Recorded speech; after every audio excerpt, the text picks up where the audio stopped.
I guess this is growing up. Uh-oh. I got some new yoga pose.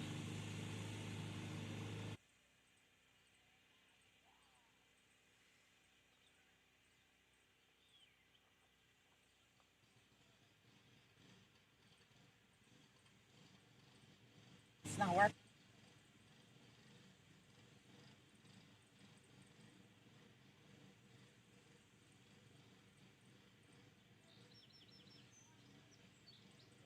As a kid, I watched.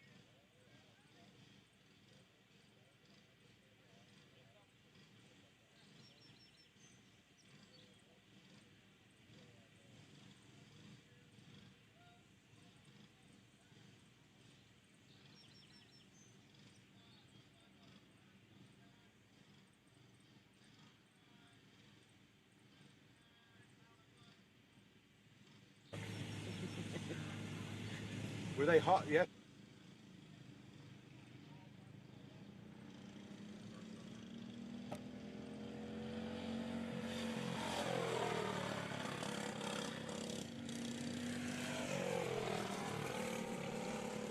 Welcome back here to those of you in the paddock and for those of you watching live around the world to Thompson, Ohio, to the Thompson Kart Raceway for the final day of action at opening weekend in the 2023 Ohio Sprint Series. My name is Andrew Clements. Alongside me, Taylor Burrs, as qualifying gets underway for 206 Sportsman.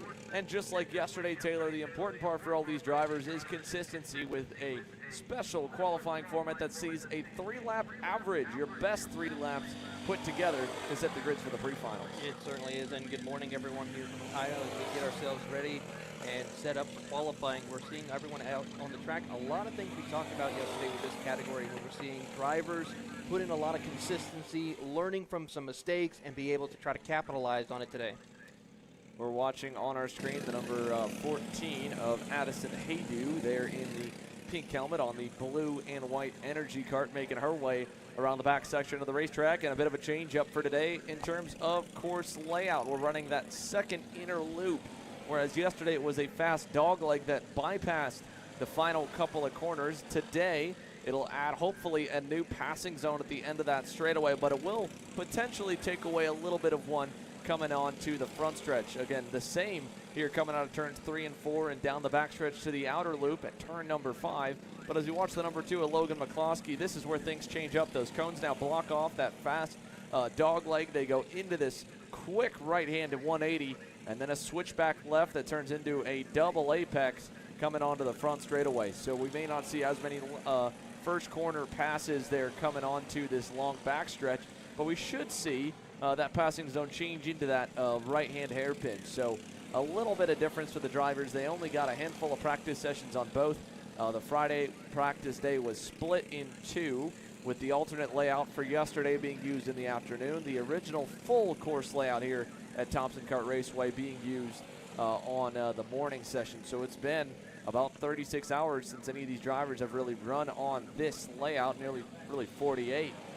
If you go back all the way to Friday morning, and some of Friday morning sessions were hindered by a wet racetrack. But we've been blessed so far with dry weather throughout these first 2 days. Should be a good day of racing here today. High forecast at about 76, 77 degrees. Air temperature, track temps probably pushing from 90 to 100 and above. And a nice little breeze here in the morning as we start things off in the low 60s. To go off of individual best lap times right now, Anthony Ciafani is your quickest at a 33.29, although that'll get best. Logan McCloskey on your screen there in the blue and white number 102 Ricardo kart, now to the top of the boards at a 33.21. But again, that's individual lap times. That was on his 4th lap. He needs a good 5th and 6th to get that 3-lap average over Ciafani. Now, Ciafani slowed down on his 4th lap, so that didn't help his case of averaging around a 33.2, 33.3. Let's see what Logan's able to do this time by. Addison Haydu will cross the line ahead of him.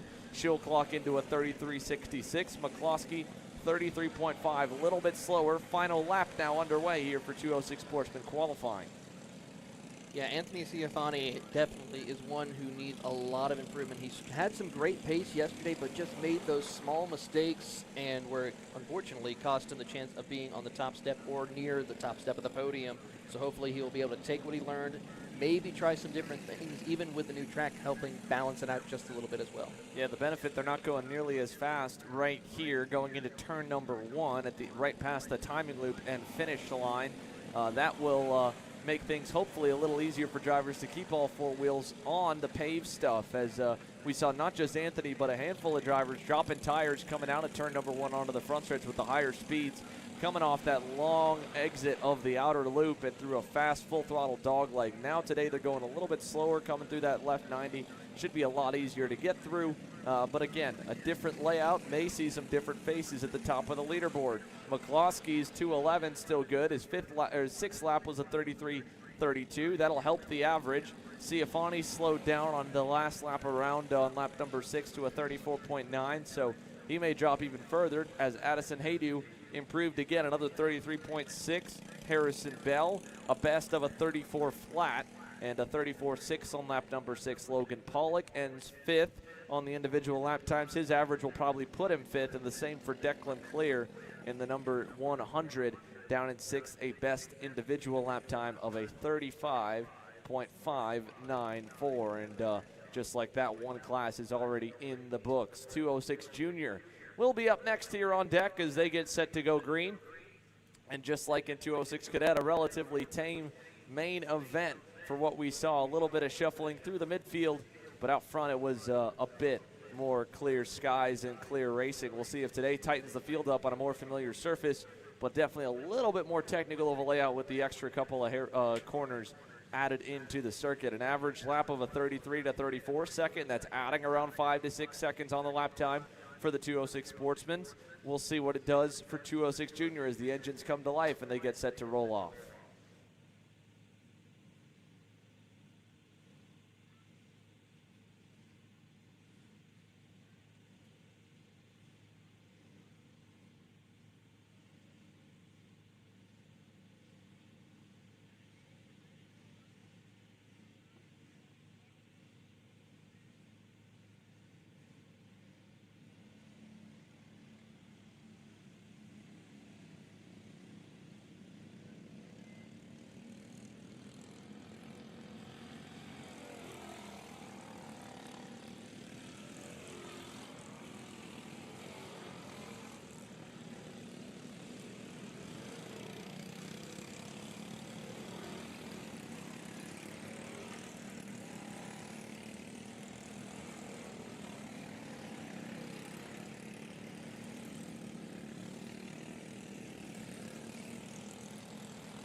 So the outlap complete for 206 Junior. Here's Jack Haydu on that silver helmet, black and red speed to start things off. First one out of the grid here for qualifying. Logan Upton, Tegan Schneider, Logan Stockdale, all competitive yesterday.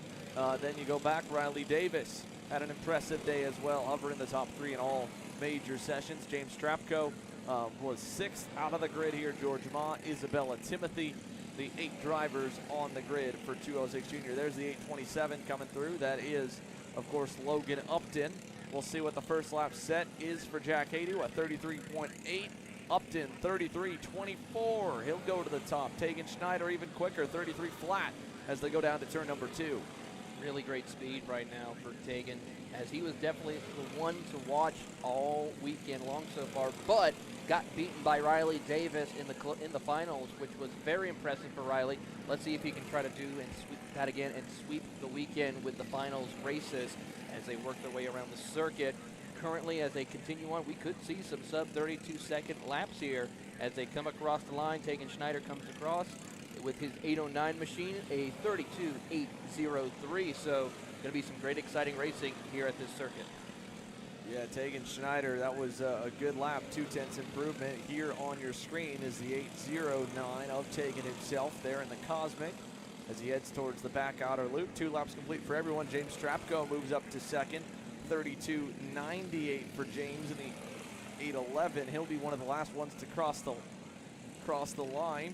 Let's see what Tegan does on lap 3 here at the halfway marker. Jack Haydu, 33 flat. Logan Upton, 32.7. Schneider at 32.7, but it's 100th better. So he'll stay top of the leaderboard on individual lap times. And James Strapko will make it super close there on that one, a 32.788, 3 thousandths off, 14 thousandths for the top three. That's even tighter than where they were yesterday in qualifying on individual laps. Jack Haydu 2/10 back, 2 back as well for Logan Stockdale at a 33 flat. Riley Davis a little bit further off here to start the day in qualifying at the end of lap 3 in 6th. They'll shuffle again at the top. Tegan Schneider 32.52, Logan Upton 32.57. We'll wait across the line for Strapko. He will do only a 32.74. It's 2/10 for the top 4, half a second for the top 6.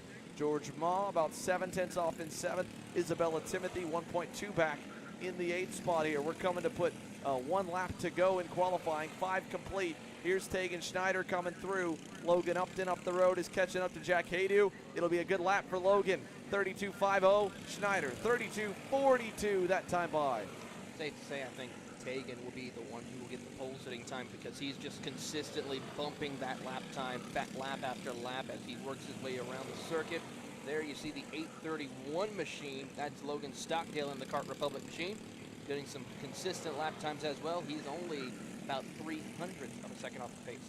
Yeah, that was a really good lap from Logan Stockdale. Let's see what the final lap looks like for the 8:31. That white and orange Kart Republic rounds the final couple turns, comes across the start-finish line straight at the line for Stockdale. Second, 32.41, as Logan Upton threw down a heater on the final lap, a 32.312. It'll bump Schneider back. Schneider at a good average around the 32.5, 32.4 bracket, but a 32.3 for Logan Upton will improve his average. It's going to be a very interesting 3-lap average combination of the field for the top 3 drivers. Riley Davis improved on the final lap. He closed the gap to just 3/10 off the individual best lap time of the field at a 32.60. Jack Haydu a 32.72. James Strapko a 32.73 on the final lap. Just half a hundredth between the pair, 5 thousandths for the two of them. So qualifying now all wrapped for 206 Junior. I think we'll see a few shakeups based on the way the averages fall, with a handful of different drivers topping the leaderboard at the end of that one. And what's incredible is your top 6 was just single pace lap times.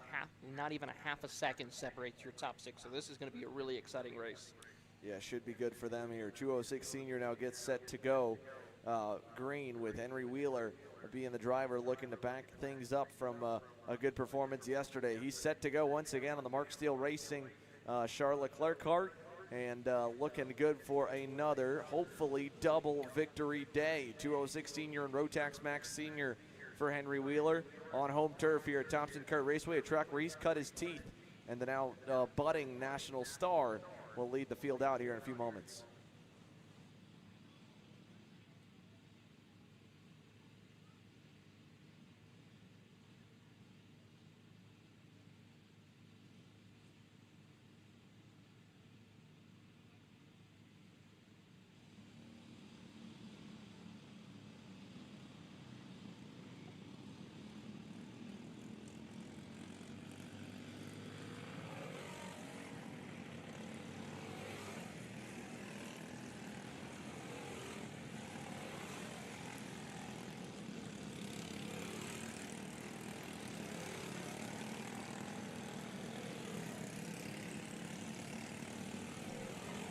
So here's Henry Wheeler on the Mark Steele Racing Charlotte Leclerc kart, headed towards the final sector. He'll finish his out lap and begin qualifying.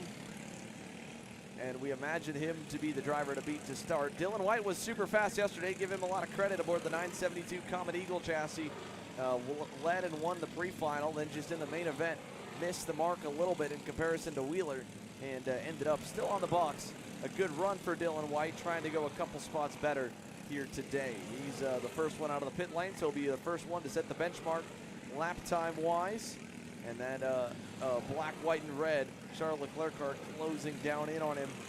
Where do they lie on lap number 1? White clocks in at a 32.64. Wheeler 32.37.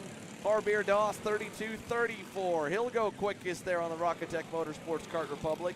Wheeler on your screen, bumped to second. Jerry Fandry, 32.94. Not going to do too much there on the opening lap for him. Everett Hunter, 32.81. Waiting on Carson Smith. He'll be the last one across the line for that first lap. He clocks down the order a little bit, 11th at the end of lap number 1 for Carson Smith. Incredible times we're seeing right here as Dylan White goes to the top of the leaderboard with a 32.35, and then there goes Javier Das, 32.04. So he is starting to drop the hammer a little bit, made some adjustments to the kart to help him be able to get through these corners a little bit better, and so far it's showing the speeds. Yeah, Javier Das right there on that blue and white Kart Republic for Rocket Tech Motorsports. 2,000s up on Matthew Darlison's VLR. So Matthew Darlison in his senior debut yesterday, and then running 206 senior as well. It's seen both classes at least at one point of the day. He had to drive to the entire grid, but he was running lap times comparable to the leaders by the end of the main event. Hopefully he's going to be closer today. He's close right now. Henry Wheeler, 31.91. Quickest. Doss gets bumped to second, 300ths off. Darlison, 700ths off in third. Dylan White, 900ths off in fourth. A 10th back to Keegan Widmeyer. Now Doss is going to catch traffic here on lap 4. That'll be traffic for Matt Darlison on lap 5 or lap 6. He'll be in one of the worst spots, I think, in that VLR chassis, headed through the back couple hairpins and onto the front straightaway. What kind of lap will everyone put in this time? Doss with the traffic, still a very good lap. That would have been probably pole, 31.92, 200ths off. Darlison trying to get by in 2. He'll get by with no problem and a little toe on the backstretch, so this could be a good lap for the 963. Let's see what Matthew Darlison has in store for us as he heads to the outer loop here this time by. Good run down there in that VLR machine as he works his way into the braking zone of the second inner loop. As they come out of the switchback, you'll see him pick up the speed a little bit. Let's see what he does across the line. He improves with 31.947 as Javier Das goes to a 31.743. That's going to be probably close enough to get pole, depending on what Henry Wheeler does, which he did not improve, a 32.45. Yeah, but Doss caught traffic here on lap 6. Wheeler looks like he might be clear on this final lap. So what does Henry Wheeler throw down on the final lap around here? Can he make up for that? Can he go a little better and get down to a 31.7 or maybe even a 31.6 on the final time by? Wheeler 32.1, Doss 31.8. That lap might hold for the pole for Javier Das. Dylan White, no better than a 31.91. He's third. Darlison cannot improve on the final lap, 32.1. He'll stay fourth. Ben Smith, good couple consistent 32 flats in fifth. Everett Hunter at 32 flat on the final lap to go sixth. Keegan Woodmeyer seventh. Cody Lindstrom 32.15, 32.3 on the final lap for the driver aboard the Tony Kart in 8th. Glenn Hobbs 9th. Jerry Fandry Jr. 10th. Half a second for the top 11 back to Carson Smith. Then it's Taryn Cheruvu in 12th. Aiden Chappell in 13th. Those two did get lapped in qualifying. They'll only get 5 laps in total as they were a bit off. 1.4 back for Demal Cheruvu and 1.7 back for Chappell. But qualifying wrapped. Javier Das, quickest individual lap time on the Rocket Tech Motorsports Kart Republic, 31.743. Could be enough for the pole, backing that up with a 31.8 on the final circuit. Actually, the lap times on the Mojos aren't that much slower than the Hoosiers.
well do something else, you know.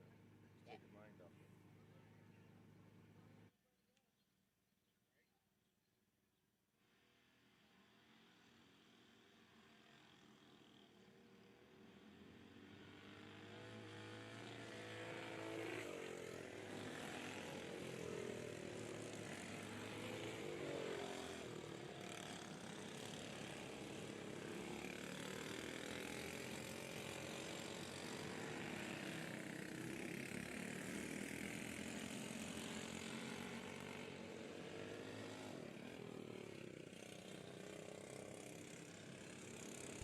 The T225 RS Junior, Senior, and Master combo group yesterday was one of our most favorite races to watch. It was a lot of fun to have Chase Buscalia and Ian Quinn throwing sliders, blocks on each other, and everything else. Today, we'll see if they get to give us a good show once again. For now, they've got to decide who starts on the left or the right-hand side of the grid, and we'll see if the progress continues for Aaron Melberg as well. But for Chase Buscalia, he's the first one out of the pit lane. He'll set the initial marker here on these 6 laps with the 3-lap average ranking them for later on today. It's the first time we'll see more of raw pace out of the two of them compared to the usual battling that we saw in the heat races where they were having a ton of fun with each other. So Buscalia 31.9. He nips Quinn at the opening lap, 32.17 for Ian. And an improvement out of Aaron Melberg, was normally outside the 3-second window yesterday, 2.7 off here today with an improvement to a 34.675 on this longer layout. Lap 2 coming to a close here this time for Chase Buscalia aboard the 452 T4 chassis Tillotson Junior entry at the line, 31.29 for Chase Buscalia on lap number 2. Yeah, these two put on a stellar fight for the entire day with both pre-finals and final action. Makes you wonder, and they even won up the action that we saw yesterday, but it's going to be a good show between the two of them. Buscalia continues on, dropping into a 31.214 last time by, as Ian Quinn is now your new pole sitter. Yeah, Ian Quinn, an improvement that time by 31.21. That was a big gain for both of them. That time, 31.12 for Buscalia. He'll take the top spot back away. Here comes Quinn across the line, 30.74. Big time gain for Ian Quinn that time. That was a 4/10 gap over Buscalia. Aaron Melberg on lap number 3, 34.35. That'll be 3.6 off the best time, but a burner lap from Ian Quinn. Let's see if Buscalia can come back with it on lap number 4 at the line for Chase. It will be a 31 flat, so no improvement to get closer. Quinn this time 30.8. half a tenth off of his best, but that average still about 2 or 3 tenths better than Chase. So big lap out of Ian Quinn, and changing up the helmets here today, I believe, for Ian. So a little bit of a different look for the 997 machine. Really good pace by the 997 of Ian Quinn as he works his way around, get the final lap momentarily. Here comes Buscalia across the line. He picks it up to a 39.17. And then here comes Ian Quinn, drops the hammer, a 30.674, flying around the circuit.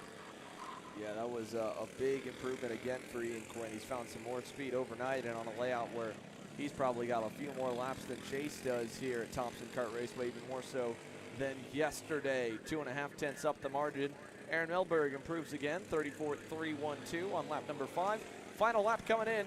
Buscalia across the line to a 30.93. That'll be a good consistent run. It won't be enough to knock Ian Quinn off the pole. 30.84 for Quinn, an 8, a 7, and a 6.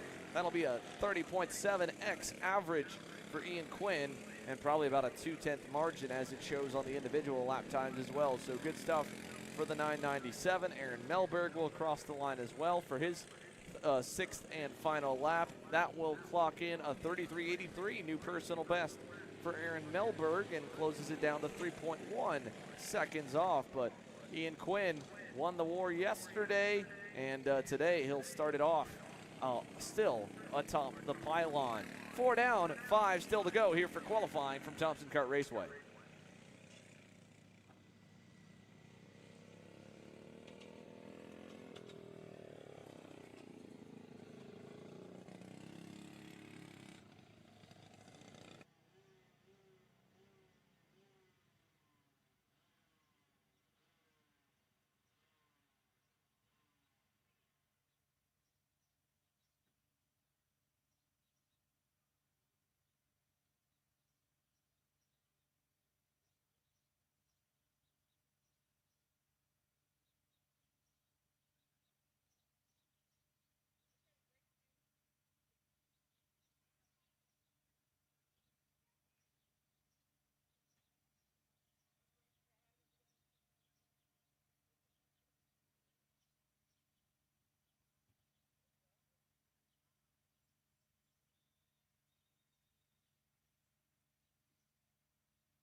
206 Masters on the racetrack for qualifying now. The 3-lap average shifts to the veterans. And to set the initial pace, it'll be the 699 of Michael Davis that has led the field off the grid once again. And the white and black machine will lead them through turn number 2. This one had a good battle. Michael Davis had a lot of good speed yesterday. He's being very, very respectful on Saturday, I felt like. A lot of times he could have forced the issue a little bit. He was holding back at times if he didn't think that would be a fully clean pass. That was cool to see, but he definitely had some aggression left. And I don't know if he feels like he left anything on the table in any of those sessions. We'll find out today if he can give himself a better starting spot. How about lap 1, 33.327. It'll go quicker than Kent McCloskey. It will get bested by Brandon Bell by about 7 thousandths, though. It'll still hold on to second over Eric Bond, Jim Johns, and Jeff Liberator. We are down 1 from the 7 drivers on Saturday to 6 here on Sunday. But Brandon Bell on the 6:44 machine sets the initial quick time. Very close for himself and Michael Davis. Here is the 6:02 of Kent McCloskey on screen. The all blacked out, I believe that's one of the new gen motorsports machines that mounts aboard the Comet Eagle for the 6:02 of Kent McCloskey. He'll jump up to second behind Davis. Brandon Bell will go third. All top 3 drivers within a tenth of a second there, Taylor. Very impressive start to qualifying. Very impressive start to qualifying indeed, as we watch the 6:44 machine of Brandon Bell. He improve on it. We saw him be one of the more consistent drivers with a run. Michael Davis also one that had a lot of potential, like you said, was being very clean, very respectable amongst his competitors to have a good, clean race. Let's see if he can bring out a little more aggression and have us a good fight here for the finals later this afternoon as Kent McCloskey goes to the top of the leaderboard with a 32.889. Yeah, 32.88 for McCloskey, 32.90 for Michael Davis, 32.95 for Brandon Bell. The rest of the field's tightening up a little bit as well. Jim Johns down to 3/10 off. Eric Bond about 4.5 back. Jeff Liberator within a second. That's closer than where he was in qualifying yesterday. So the whole field a little bit tighter, even on a longer layout with, in theory, more places to gain or lose time. Here's lap 4 for Michael Davis, 32.71. McCloskey, 32.67. Brandon Bell, 32.51. That'll spread the field out. 10th.5 improvement for Brandon Bell on the Comet Eagle, a 6.44 for Brandon.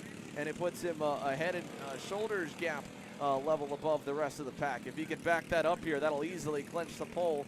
Needs another 32.5 or even quicker on lap number 5. We'll know right now here also Ken McCloskey getting closer to Michael Davis. Maybe a little sniff of the draft on the backstretch. Not close enough yet for it, but he's almost there. It is a 32.57 for McCloskey, a 32.53 for Brandon Bell. Very impressive. 16 thousandths between his 2 best lap times so far for Brandon. That'll be enough right now still to hold at a 2-lap average. What can lap number 6 do? The final lap around as he heads to the back outer loop. Really good pace right here as we watch the field work their way towards the outer loop. Here they come. Final time. Checkered flag in the air for qualifying for your 206 Masters. Can anyone improve here on this final lap to get that extra little bit? And as they do, Kent McCloskey, Brandon Bell at 32.374. Michael Davis improved, but not enough really to get to the top of the leaderboard. Yeah, that was what he needed to do. Brandon Bell, a burner on lap number 6, 32.37. That'll clinch the pole. McCloskey's 32.5 was going to close the gap significantly. Michael Davis, 32.5. Eric Bond ends right around a 32.8 flat, 32.79 individual best, 32.82 on the last lap. Jim Johns slowed down on lap number 6 a little bit, so that'll probably lock him into 5th. Jeff Liberator, 1.1 back off the speed, a 33.508. And then there were 4 classes to run. Rotax Max, Tag Senior, Rotax Junior on deck here, followed up by IAME 60cc Mini, your IAME 100cc Junior, and to cap off the morning round of qualifying at the back of the lineup, group number 9, IAME 100cc Senior.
So here we are on the screen, your Rotax 125 Max Junior, Rotax 125 Max Senior, and Tag 125 with Lauren Getz in the 388. Henry Wheeler and Ian Quinn had a fun battle yesterday, and Chase Buscalia moved up to senior spec with his power plant to make it 3 drivers all close on speed.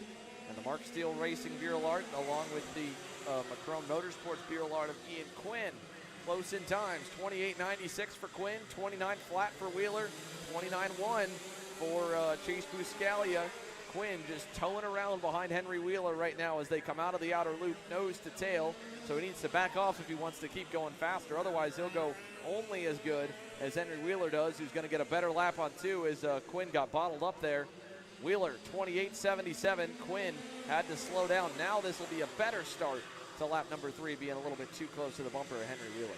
More problems for Callum Colquitt. He just parked it right here by the front straightaway. That CRG is definitely not cooperating with him at all this weekend. He has pretty much been out every session. It's been an unfortunate weekend here for Callum Colquitt in the 316. DNFs out of laps 1 or 2, it felt like, out of every single official session yesterday. It'll be no different here in qualifying. Won't even get a single lap in. That time, good lap for Ian Quinn, 28.61. Closes back up to Wheeler again, who only could do a 28.73 as they come out of the turn 3-4 complex and head back to the outer loop once again. Chase Buscalia, 28.803 back there in third. He's closed up, still 0.2 off the best time. Let's see if Quinn gets a better exit. How close is this lap? I think Wheeler might go better. No, Quinn went better, and Buscalia, big burner on lap number 4, 28.52 for Chase. Really impressive lap times right here amongst all your top 3 right now as they work their way around the circuit. Buscalia with a 28.52, and let's see if Ian Quinn or Henry Wheeler can improve. Here they come across the line. I think close to the start-finish line here. White flag in the air for them. One more time around, and Henry Wheeler. Nope, Ian Quinn, 28.442. Yeah, that was quicker for Quinn there. He's even pushing Henry Wheeler down that back straightaway to turn number 2. So we'll go on this final lap run, watch them come out of 3 over to 4. Ian Quinn getting a lot of intricate knowledge right now of where he may be a little better or worse than Henry Wheeler at the moment by being this close to him the entire qualifying session and keeping his cards close to the chest by not passing him and showing him around. The last lap will be better for Wheeler though, 28.48. Buscalia, 28.47. This will be an interesting way to see how it averages out for the 3 best laps. Quinn, the most inconsistent, a good lap behind Wheeler, then gets bottled up being too close to him and slows back down. Buscalia, a consistent run up the ladder as well as Wheeler. So all ending within 400s.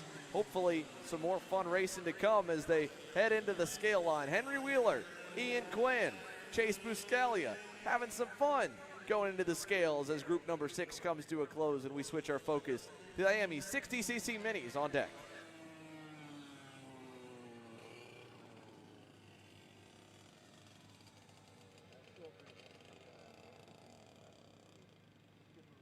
And also hands up.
Hello, Ellie. How are you today?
race director. You guys get a front row seat.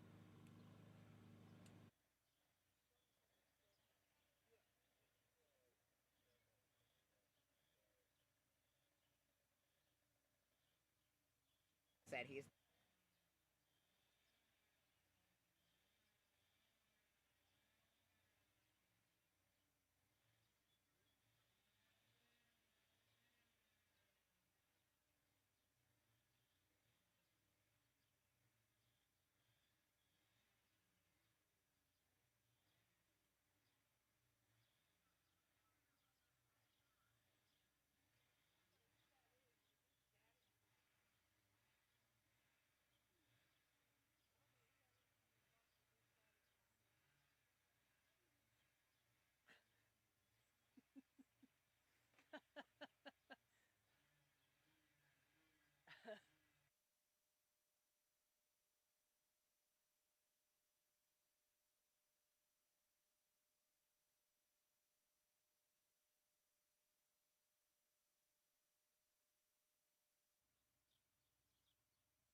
IAME 60cc Mini on the racetrack here. On the screen, it's the blue and green Nitro car to Logan McCloskey, hot off a good run in 206 Cadet qualifying. He's now here in the IAME 60cc Cadet qualifying session. Second at the end of lap number 1. Nicholas Lessiter, a big improvement today, was a little bit off the marker to Cole Vetter yesterday. Here on the alternate layout, Lessiter the fastest on lap 1. McCloskey lap 2, 31.95. Where does the rest of the pack come in? Cole Vetter came by second. Lessiter still coming around. Here is the 125 of Anna McCrone, 32.84. That's 8/10 off the mark. Lessiter 32.3, about 4/10 off. Here's the 110. Yesterday's dominant winner, Cole Vetter, right now sits in second. As problems for Remy Boss there on the 181 of red and white Tony Kart has spun around in the outer loop as Vetter goes by to the final corners here to put 3 laps in the books. Boss got 1 lap in, has spun on lap 2, and has stalled it on the outside of the racetrack trying to refire. Lap 3, Logan McCloskey stays on top there at a 31.29. Great run by Colbetter and McCloskey. Those two had a stellar fight all day long, trying to trade off fastest laps during qualifying. Let's see what they can do here today and learn a little bit as they work their way around Remy Boss. He hopefully has a little bit better day, off to not the greatest start, but hopefully can improve as the day goes on with a new track layout. They come into turn number 1, continuing with another qualifying attempt. He's currently only got 2 laps on the board, so he's got a lot of work to do as Colbetter goes to the top of the leaderboard, 31.265. Yeah, much needed for Cole Vetter there as McCloskey caught traffic on his 4th lap in the form of Remy Boss. Vetter should be fine to the end of the session, so that might help him out on the average here. He's got a couple hundredths on McCloskey's best individual time. Let's see the 110 comp cart come around again. Yesterday's winner trying to go back-to-back, stay atop the leaderboard through the final couple turns for Cole Vetter. And across the line for the 110, a 31.33, and he'll hit traffic in the former Remy Boss down to turn number 2. Boss going a little wide through the corner as they go over to 3. That'll hurt, but McCloskey didn't go any better either at a 31.4 as Boss way deep and nearly wide there in turn number 3. You got to give Boss some credit. He's willing to send it here at this circuit, especially into that inner loop hairpin. Now to the final few turns, last lap, Cole Vetter. Can you go any bit faster on lap number 6? 31.265 from lap 4, 32.0 due to getting through traffic. That'll hurt the average. McCloskey might go better. He does not, 31.46, but a couple low 31s for McCloskey. Lessiter, 31.50, improves on the final lap. Anna McCrone, big improvement there on lap number 6. 31.57 for Anna. She pulls to within 0.3 of the leaders. Remy Boss will finish his session there, 5.5 off with room to grow going into the pre-final. 2 classes still to go. IAME 100cc Junior on deck. IAME 100cc Senior will follow.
The 877 of James Strapko will be our first driver to lay a lap down here in IAME 100cc Junior as he heads towards the back section to finish off lap number 1. Jack Cady will be second in line to get across the loop.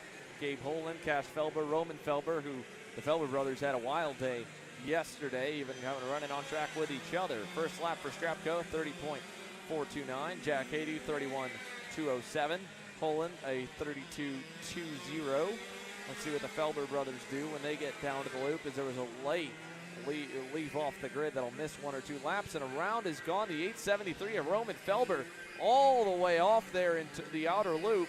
Big spin under braking for him on lap 1. That'll hurt him and hurt the average a bit as he comes to the back couple corners. For Cash Felber, that first lap put him 3rd. James Strapko in the 877 still top of the leaderboard, 29.70. That's over a second better than anyone right now here with 2 laps completed for most. So very impressive stuff from James Strapko on the green and white Tony kart as he heads to the back couple corners. He's at least got a 1.1 second lead as far as fast lap times here around the circuit as Jack Cady improves, but still 1.4 seconds off the pace as Strapko drops a 29.432.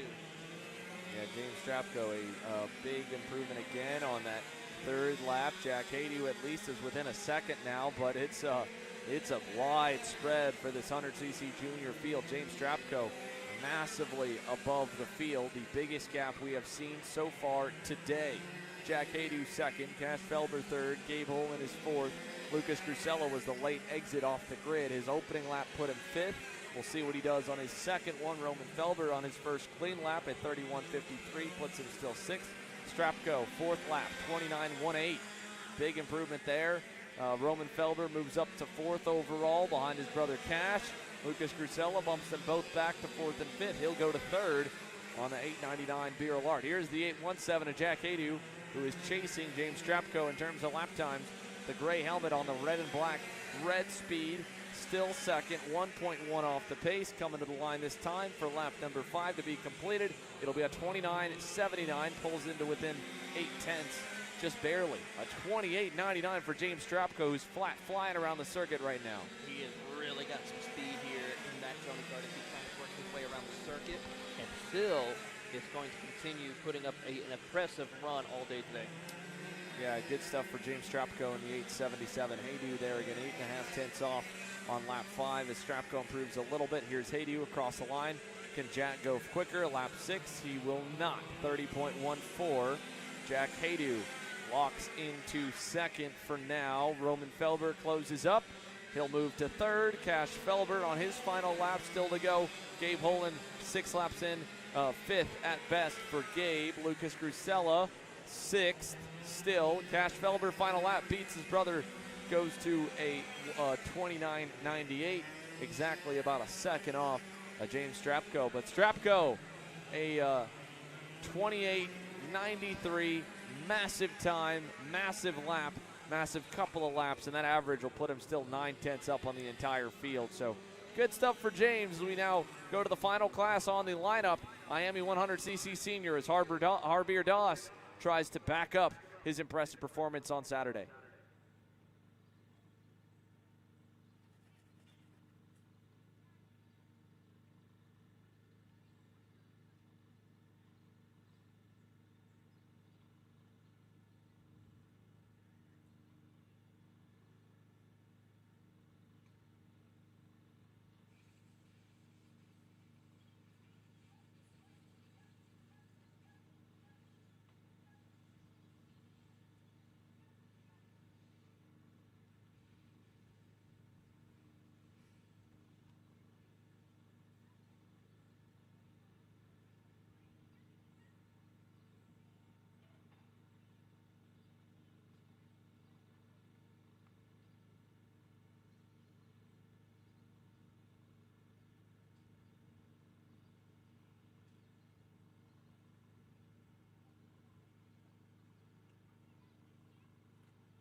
Harbier Doss through turn number 2 will kick the field off for 100cc senior. And Matt Darlison really got to go a little bit faster as the day went on yesterday. Had that one bobble in the main event that put him on the back foot. He drove back up to second. An impressive run through the field for the 963 on his division debut here at the state level for the Ohio Sprint Series. This is the final class on the lineup before we go racing. Harbier Doss 29.26, Matt Darlison 30 flat, Cody Lindstrom 31, Lauren Getz a 30.4, And Chase Adams at 30.62 is into the pit lane. Comes Carson Smith. He's got a problem that he found on the outlap. His session will end with no laps completed. Harbier Doss coming to the line for lap number 2. Here he comes across the line, a 28.829. Talk about dropping the hammer here around this circuit. He has definitely found some speed at this different configuration that we're running here today. As the rest of the field, they're starting to pick it up. Cody Lindstrom picks it up to a 29.283. Yeah, Cody Lindstrom closing a little bit there on the Kart Republic, but it's an LKR 1-2 with a big gap still. 4.5 tenths from Doss back to Lindstrom with 2 laps done. Let's look at lap 3. Doss 28.46, another 4-tenth gain. That puts him 8 tenths on the field. Make it 7. Make it 6. Matt Darlison improves to a 29.17. Cody Lindstrom 29.0. Lauren Getz 29.43. Chase Adams 29.66. So everyone's still going a lot faster on the 3rd lap. Pressures for everybody maybe a touch under the marker. Let's see if Doss goes even into the 27s. This time 28.31, starting to stabilize there at the top. Starting to stabilize as we see the drivers start to pick up the pace. Darlison having a good run, but I don't know if it's going to be enough for him to get pole. He's still half a second off the pace of Javier Doss as they head into the outer loop with about 1, maybe 2 laps to go here in this qualifying session for your 100cc seniors. It's only 1,000th of a second on the best laps on lap 4 from Darlison to Lindstrom. That'll make the average very interesting unless things change on the final 2 laps. Doss slows down 28.32 to his 3.1. Lindstrom improves slightly, so does Darlison. Now Lindstrom back quicker than the 963. It'll come down to lap number 6, I think, for the pair of who gets the outside front row spot, who starts 3rd. Lauren Getz stabilizing in the 4th spot. Chase Adams in 5th. Here's the final time. Checkered flag in the air for Harbier Doss. How consistent can you go? How about within 200s? 28.301, a 3.12, and a 3.28. Very impressive stuff from Harbier. That might be enough for the overall daily bonus on the most consistent times. Cody Lindstrom 28.87, a 28.80 for Darlison. It'll be close. It'll be very close for the 3-lap average for 2nd and 3rd. Lauren gets 29 flat. She gets down to 7 tenths off the best. Chase Adams 9 tenths off there in 5th. Little gap coming up, and in just a few moments, 206 Sportsman will go green here at 10:30.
track has come back to life here as Thompson Kart Raceway plays host to the first of our 9 pre-finals here this morning.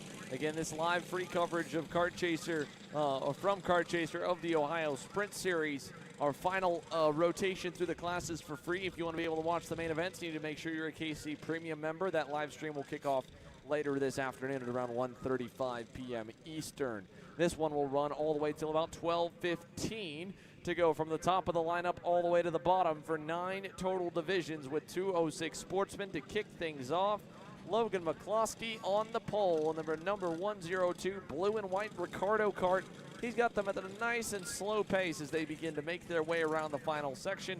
This will be the first time we get to see in race formation what this extra loop does here for the drivers, Taylor. It really is going to be exciting. A lot of extra passing opportunities, but also a lot of areas where you can make major mistakes that could cost you a chance of victory or a podium. Yeah, so let's watch them make their way out of the final turn towards the front straightaway, and we get set to go green. So for 206 sportsmen, at 6 drivers strong, they'll make their way down the long front stretch, hit the start box, and we get under power down to turn number 2. Great start for McCloskey, great start for Addison Haydew on the pink helmet in the blue and red energy. She'll slot into second over Anthony Ciafani on the red and white Parolin in third, and they'll head down the backstretch towards the outer loop once again.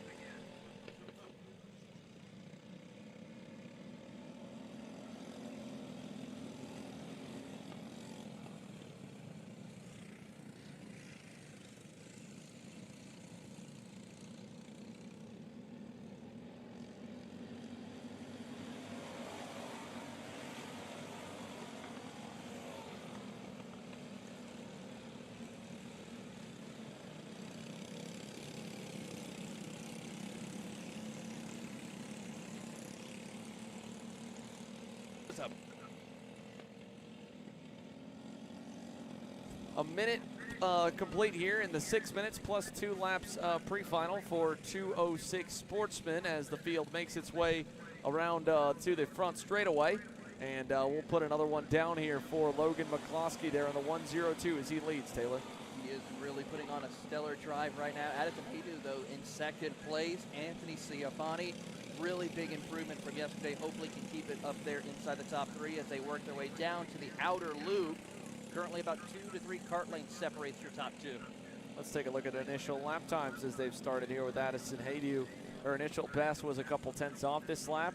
Is it any better? I think McCloskey looked really good in that final sector, and indeed, he'll pull another 10th out of the hat to add to the margin. So Logan McCloskey continues to lead the way. Addison Haydew second, Anthony Ciafani about a second back in third, and about 8 tenths up on Harrison Bell in the 4th spot. Logan Pollock is 5th, Declan Clear is 6th. No major changes or challenges on the racetrack here. McCloskey, a healthy margin right now on the 102, and he'll come by the line with Haydew right there in the 114. Then you can see Ciafani and Harrison Bell just barely into frame here with another lap completed. 4 down, and 2 minutes and some change complete as we approach the halfway marker here in the first pre-final of the morning. 206 Junior currently on grid and set to go. Is again yesterday perfect day of action, pretty much on time all the way through. The time blocks set out nicely for the Ohio Sprint Series. No red flags, no major incidents, no rain. All good stuff from yesterday, and of course, a knock on wood, we get the same here today. Down to the back loop once again here, this time by right around 3 minutes in, 3 minutes to go. McCloskey leads at the end of lap 5. Little bobble right there for the 114 of Addison Haydew as she comes out of the final corner. Gonna lose a little bit of time there. Now falling back to almost 2 seconds between your top 2 as they work their way over to the first of 3 hairpins they have to deal with. As they head into the braking zone, you're gonna see that driver of Anthony Ciafani in the 171 start to close in just a little bit.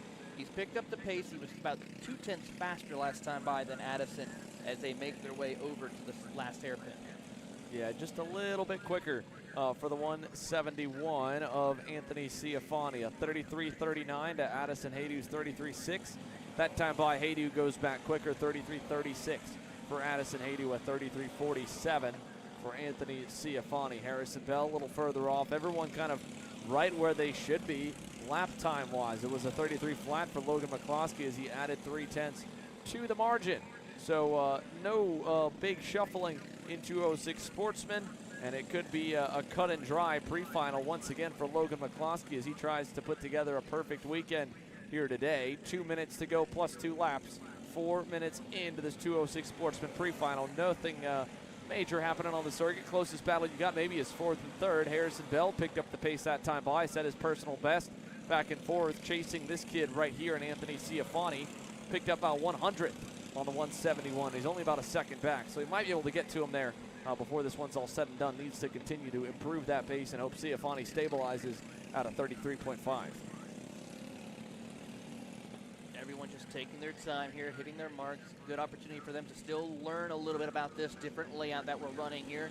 Trying to find where they can pick up the speed, but yeah, you see right here, Harrison Bell picked up another couple of tenths on your driver, Anthony Ciafani. Currently 1.3 seconds separates those two drivers for that 3rd position.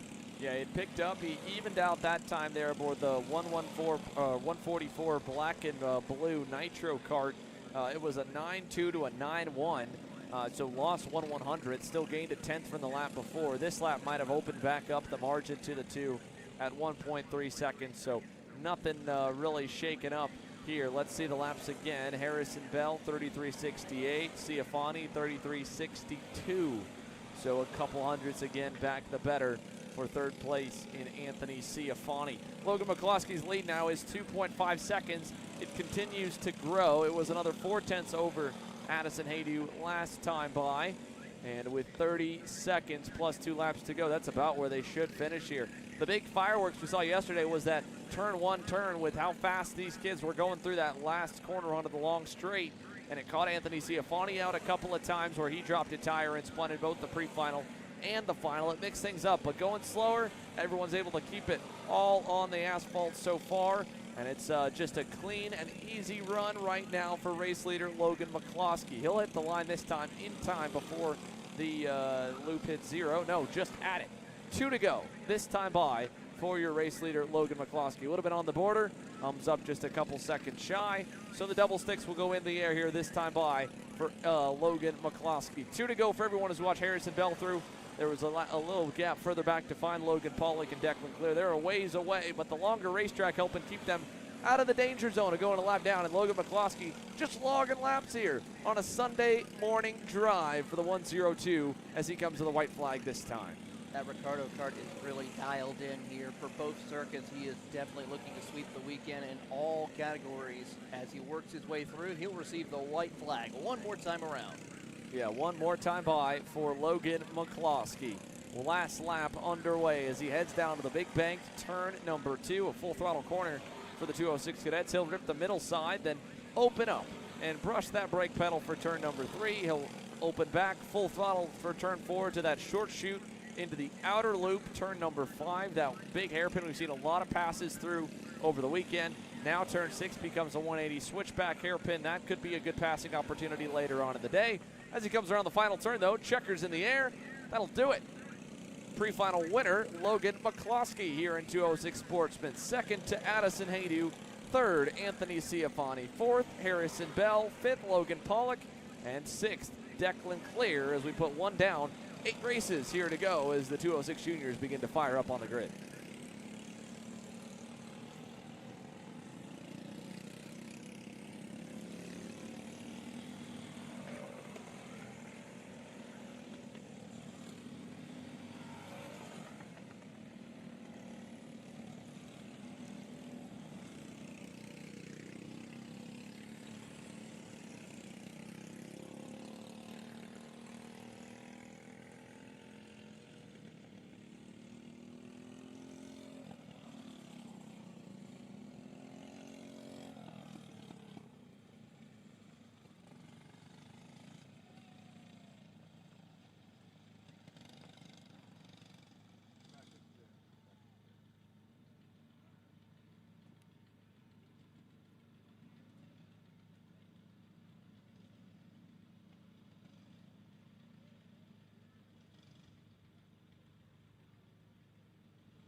So from what was a very tame 206 Sportsman pre-final, we get set for what could be a little more interesting 206 Junior heat race here. A couple names further back, Riley Davis, you saw on your screen there, and that purple, pink, and white Cosmic rolls off down the order in fifth. It's Logan Upton that will lead the field to the green. That was the quickest on the 3-lap average over Tegan Schneider, who will join him on the outside of row number 1.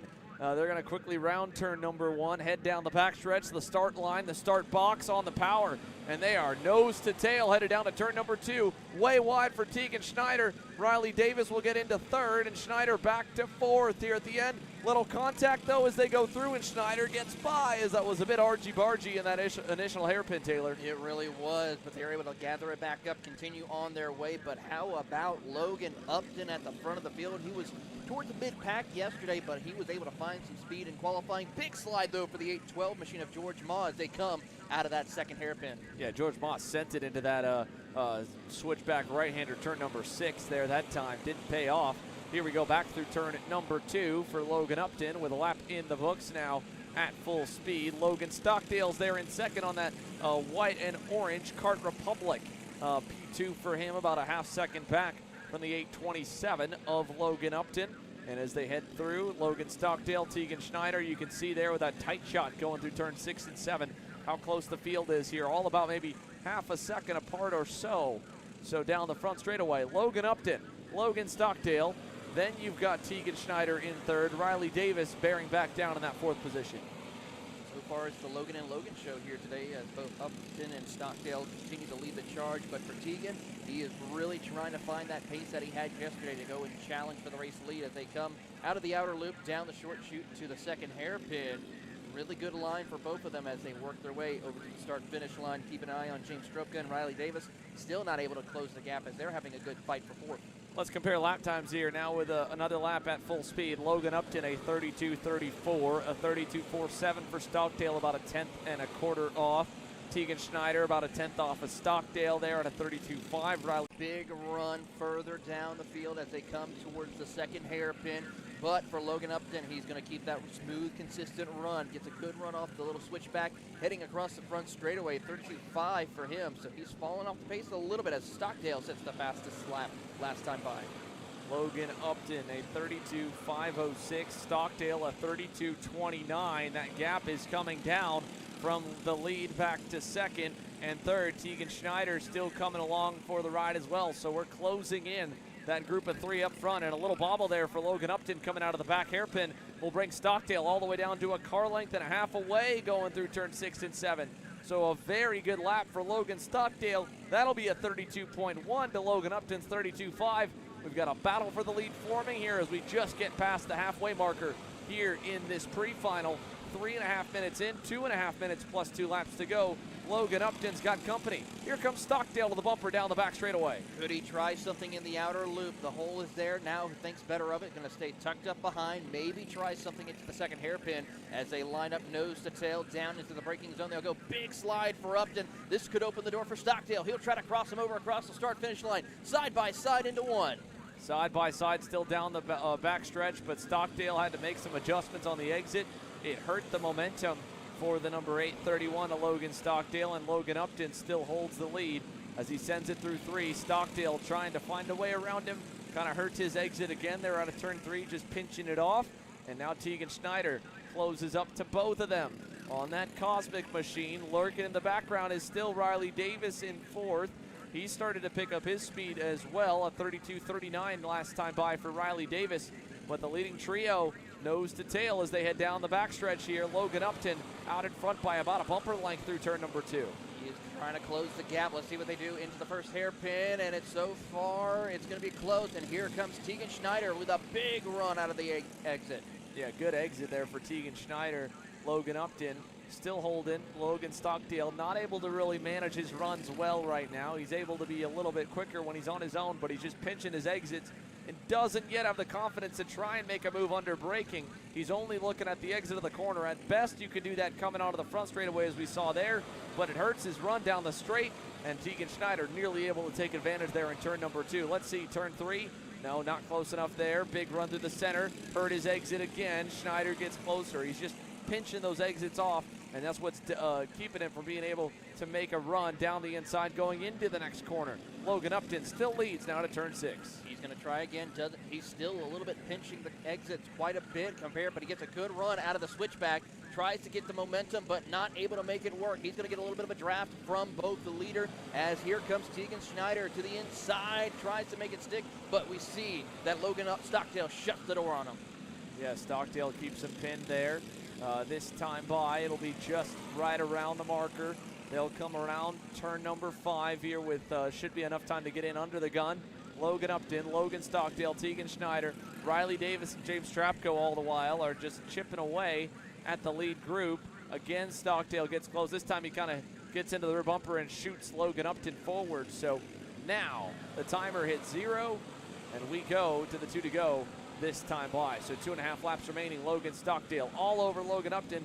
Can't make a way to get around him here as he just again right there by pulling that car low on exit hurts his momentum. Now it opens the door for Tegan Schneider to the inside, but he'll slam it shut.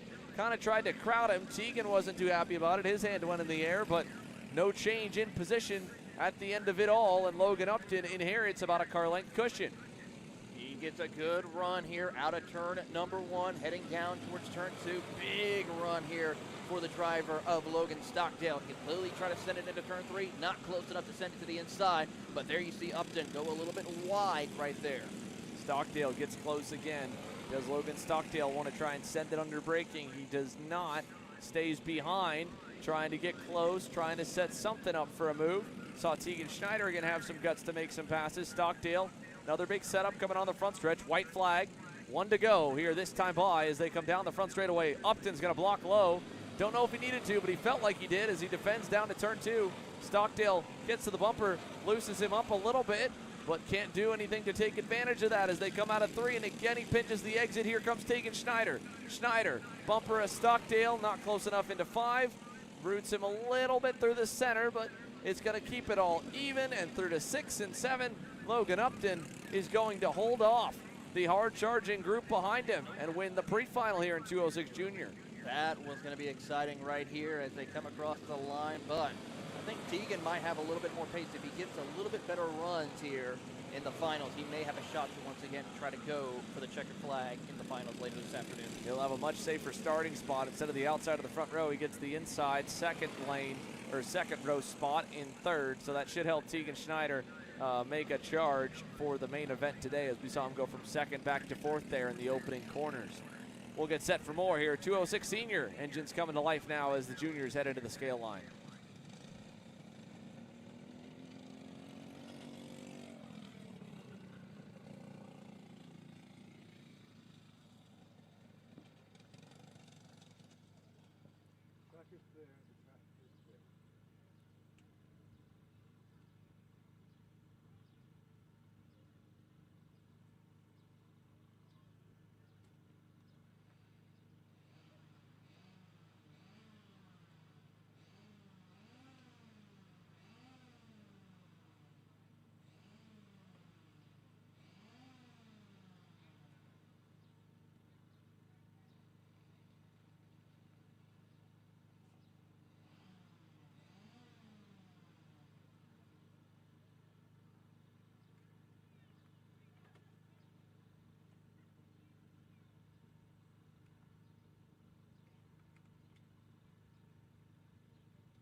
206 Senior now beginning to form up out of turn number 5 in the outer loop. So Harbier Doss and Matt Darlison make up row number 1. Henry Wheeler and Dylan White will make up row number 2. And a full grid here for the biggest class on the weekend. We'll round the final couple corners. And Harbier Doss there in the 949. Rocketech Motorsports Kart Republic just barely edged out the rest of the field to get the pole here today. We've got a few more drivers with some speed further back from yesterday that are trying to work their way forward, but I think we've got a pretty evenly matched quartet up front that should give us some exciting heat racing action. A nice and slow exit of turn number 1 should set up for a very good start here as they head into those tram lines towards the start box, and we look for the green here. Waiting until the end of the box there, and Doss puts the power down. He'll get a nice jump, and Darlison gets caught a little bit off guard. He's side by side still with Henry Wheeler for second into 3, sends it in, and is going to get the position. Wheeler back to 3rd. White's trying to get to 4th.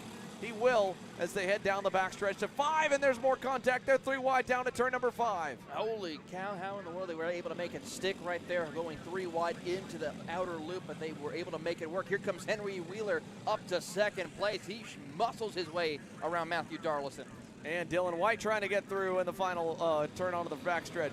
He does, so Dylan White to 3rd, Darlison back to 4th at the end of lap number 1. Ben Smith on that green and white Tony kart gets a good start. He's safely into 5th. 6th with a great run from further back is Jerry Fandry Jr. on that AEM Karting EOS kart. And out of the back turn 5 hairpin we go with Harbier Doss and Henry Wheeler, former teammates, ready to go at it again here in the 206 Senior pre-final. Now Fandry under pressure. That's from the 948 of Keegan Widmeyer. No change coming out of turn number 7. Big gap already starting to form between Harbier Doss and Henry Wheeler as they work their way down into turns 2. And we're going to see some great racing action between these two all day today in multiple different classes, trying to see if they can go for multiple different wins throughout the day today as they head over to the outer loop. Here comes Dylan White, who was your pre-final winner yesterday, looking to see if he can have a shot of going for the front of the field. Yeah, Dylan White closing up here to Henry Wheeler. They'll come out of turn number 7.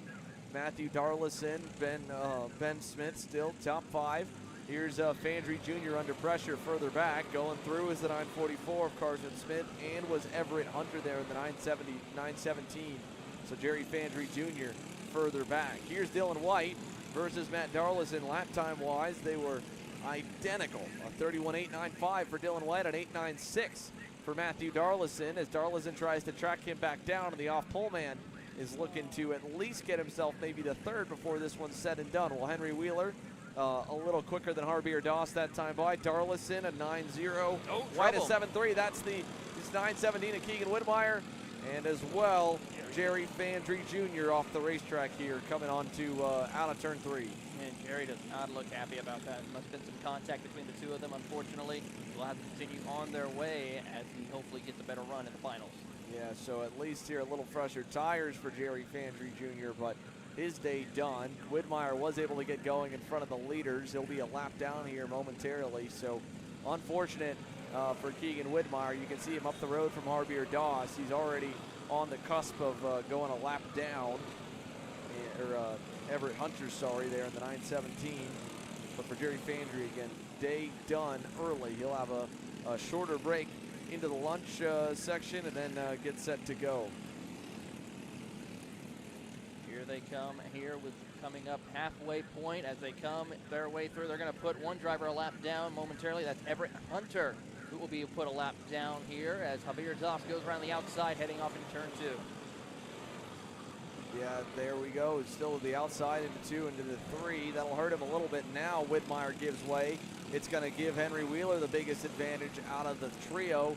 He'll close down to a car length back from Harbier Doss. And now coming to see 2 minutes plus 2 laps to go. Henry Wheeler's Mark Steele Racing Charlotte Leclerc kart is a whole lot closer to the competition. Half a car length back going onto the front straightaway. Really dropped the hammer last time by. Almost set the fastest lap of the race once again here as he set a 31.619 compared 0.3 off faster than Harbier Doss. Yeah, that was a good lap for Henry Wheeler. Good exit out of 3, brings him close. He'll have a chance at him in the outer loop if he wants it, but he's going to wait through 5 and see if he can learn a little more off the 949 Rocketech Motorsports machine. Now he goes into 6. And on through for Henry Wheeler. New leader, the 918 takes over from Harbier Doss. And Dylan White on the Comet Eagle pulls up to the rear bumper in third. That 908 Charles Leclerc kart is definitely on the pace here as they work their way over into turn number 3 into the hairpin. Javier Doss trying to get back to his bumper in order to get back around for the race lead, but here comes Dylan White. Will he try something in the outer loop? Not able to this time. Has to back off and try to see if he can set up for the second hairpin. Let's see what Harbier's got. He had a little quicker roll speed there in turn 5. Looks still pretty fast going through 6 and 7. Not as deep, not good of an exit as Wheeler did, but he's right there with a minute and some change to go down the backstretch. It's half a car length coming down to a bumper length. Looks like Doss may have a little bit, maybe just 1 tooth less than Henry Wheeler to give him some more top end speed. Wheeler a little more bottom end speed coming out of the corner as they go to the outer loop again. For Henry Wheeler, here a win yesterday, was hoping to back that up with a pole in qualifying, couldn't do it. Now he leads the way here with just a few seconds to go in this pre-final. Going to be able to try to do it here. He's got about maybe 3, maybe 4 laps left to go in the race as they head down the back straightaway over towards turn number 2. Javier Doss thinks about trying to build some momentum on the outside, not able to make it work. He's going to stay tucked up behind him as they head into the hairpin. Yeah, coming out of 3 and 4, Henry Wheeler still the leader. Doss hasn't done much since riding back in second and losing the lead, but he's been able to be right there in the wake, right about a half car back at worst from Wheeler and setting him up for maybe a last lap dash. 10 seconds plus 2 laps to go. They'll get the 2 to go signal next time by. Wheeler looks back, Doss looks back, all still together up front for the lead here in 206 Senior as they go to turn 3. Heading into the hairpin of turn number 3, Doss still going to take his time. He realizes he still has 2 more laps to try to make it work once they come over here out of the outer loop. Heading down over to the short chute to the second hairpin. Wheeler still going to try to keep a smooth, consistent line. Good run in there. Pinches the corner just a bit, but still able to maintain the lead. That was the best exit out of turn 6 and 7 for Henry Wheeler we've seen so far here in this pre-final. Harbier Doss now 2 cars back by the end of the turn 2 straightaway. So through to 3, they've spread apart bigger than they've been most of this session. Wheeler a little wide though out of 3. Doss a tick better of a run into the outer loop. Needs to get a really good exit here. This has been Wheeler's best part of the racetrack. Doss struggling a little more. You can see his hands a little bit busier in previous laps. This lap looks okay. Still not great. White flag in the air. Wheeler by a car length down the backstretch. Here they go into turn number 2. Will we see Doss try to build some momentum on the outside and try to get him a setup for turn number 3? No, he's going to stay tucked up behind as they come out of the hairpin. Good run, but still about a kart length separates the 2 as they make the run to the outer loop for the final time. Yeah, last time, turn 5, Henry Wheeler's more than enough out front. He can take the normal line to this last corner, defends just a touch, but it's enough. Henry Wheeler, 206 Senior pre-final winner. And Harbier Doss in second, Dylan White third, Matt Darlison fourth, and was closer, but still not close enough to where he needed to be that time. Ben Smith fifth, Keegan Whitmire sixth, Carson Smith, Glenn Hobbs, Aiden Chappell, Taran Damal Chiruvu in 10th, Everett Hunter 11th. Cody Lindstrom had a problem about midway through that one. He ended in 12th, and then 13th for Jerry Fandry Jr. as some fun happens there with a chicken dance on the outlap for 206 Senior. We now go to the Tillotson Senior, Junior, and Master Division with, of course, Ian Quinn and Chase Buscalia ready to have some fun once again.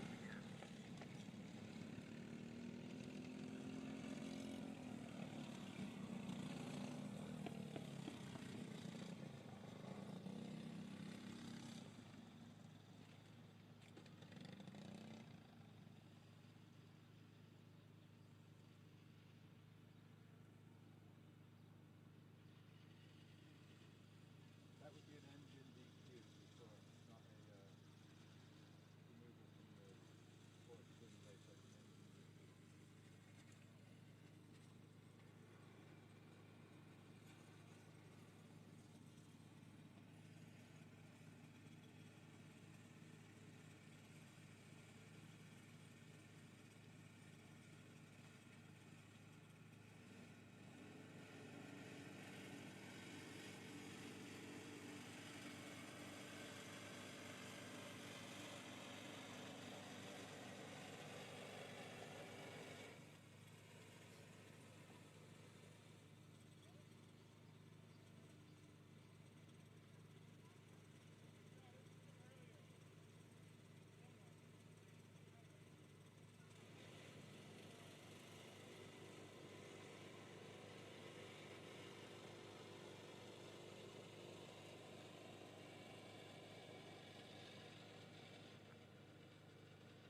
Coming to the green here for Tillotson Senior and Junior. Ian Quinn on the inside, Chase Buscalia the outside.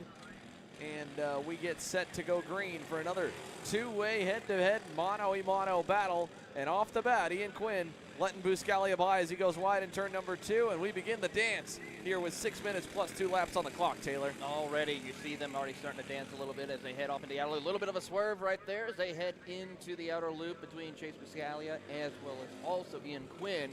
Quinn tries to go around the long way, crosses over to the inside, leaves the door open. Buscalia definitely going to be one to have fun with this as they come out of 1. Yeah, I'll give him credit there. It wasn't a bad swerve. It was a lockup under braking that sent him wide. Looked a little worse than what it was, but it's still all in good fun right now as Quinn goes to the high side, turn 3. Chase Buscalia trying to do everything he can to keep himself from getting crossed up at the moment by really parking it on the apex. So Quinn follows him low into 5. Now he'll be on the outside as they chicken dance into turn number 6. And outside, inside, here comes the setup. Buscalia knows it's coming. He can't prevent it anyway, but Quinn just did not get the drive off at turn number 7 to go at him here. Now he's going to go, look how low he gets there on the slouching down in the seat, and that little extra power boost was enough to give Ian Quinn the lead at turn number 3. I mean, we saw that at Utah last week, so why not see it here in Ohio as we see the drivers now work their way over to the outer loop. Let's see what Buscalia does. He might try the outside, but Quinn's going to keep it tight to the inside as they make the run to the second hairpin corner. Side by side in there, Buscalia crossover with Quinn as they come out of the switchback. All the way around the outside for Ian Quinn there with a nice crossover as they go down the front stretch. Here comes Buscalia back on him, looking low. Quinn gives him the low side, runs the high side, and stays in the lead. So Ian Quinn now the leader. Buscalia sends it there through 3 and closes back up. Big run. I think Quinn was purposely a little slow out of 4 to pull him to the outside. And back and forth we go here. A lot of fun between the two of them. They're door to door to turn number 6. Doing a little bit of more chicken dance as they head into the second hairpin. Switches back over, crossover in play. They'll go side by side into 1. Give the lead back to Buscalia. So Chase Buscalia back to the point now as Quinn follows him low, then opts for the high side. Oh, look at the run he got all the way around the outside. He's laid down some rubber up there, and he's going to make that outside move and inside move in 3 and take over the lead. Ian Quinn, that was slick over in turn number 2. Very slick drive right there by Ian Quinn as they come out of the outer loop, heading down the short chute to the second hairpin. Crossing around, he'll take the high side, and big slide for him as they come to the switchback. Buscalia high, then low. Quinn crossover himself. Side by side in turn 1. That got tight there as they came onto the front straightaway. Ian Quinn, the leader. Buscalia gets a big run back at him through 2. Door to door this time. Buscalia makes the inside work in the bank corner where we've seen 2 different lines form like an oval as they come out of 3 and 4.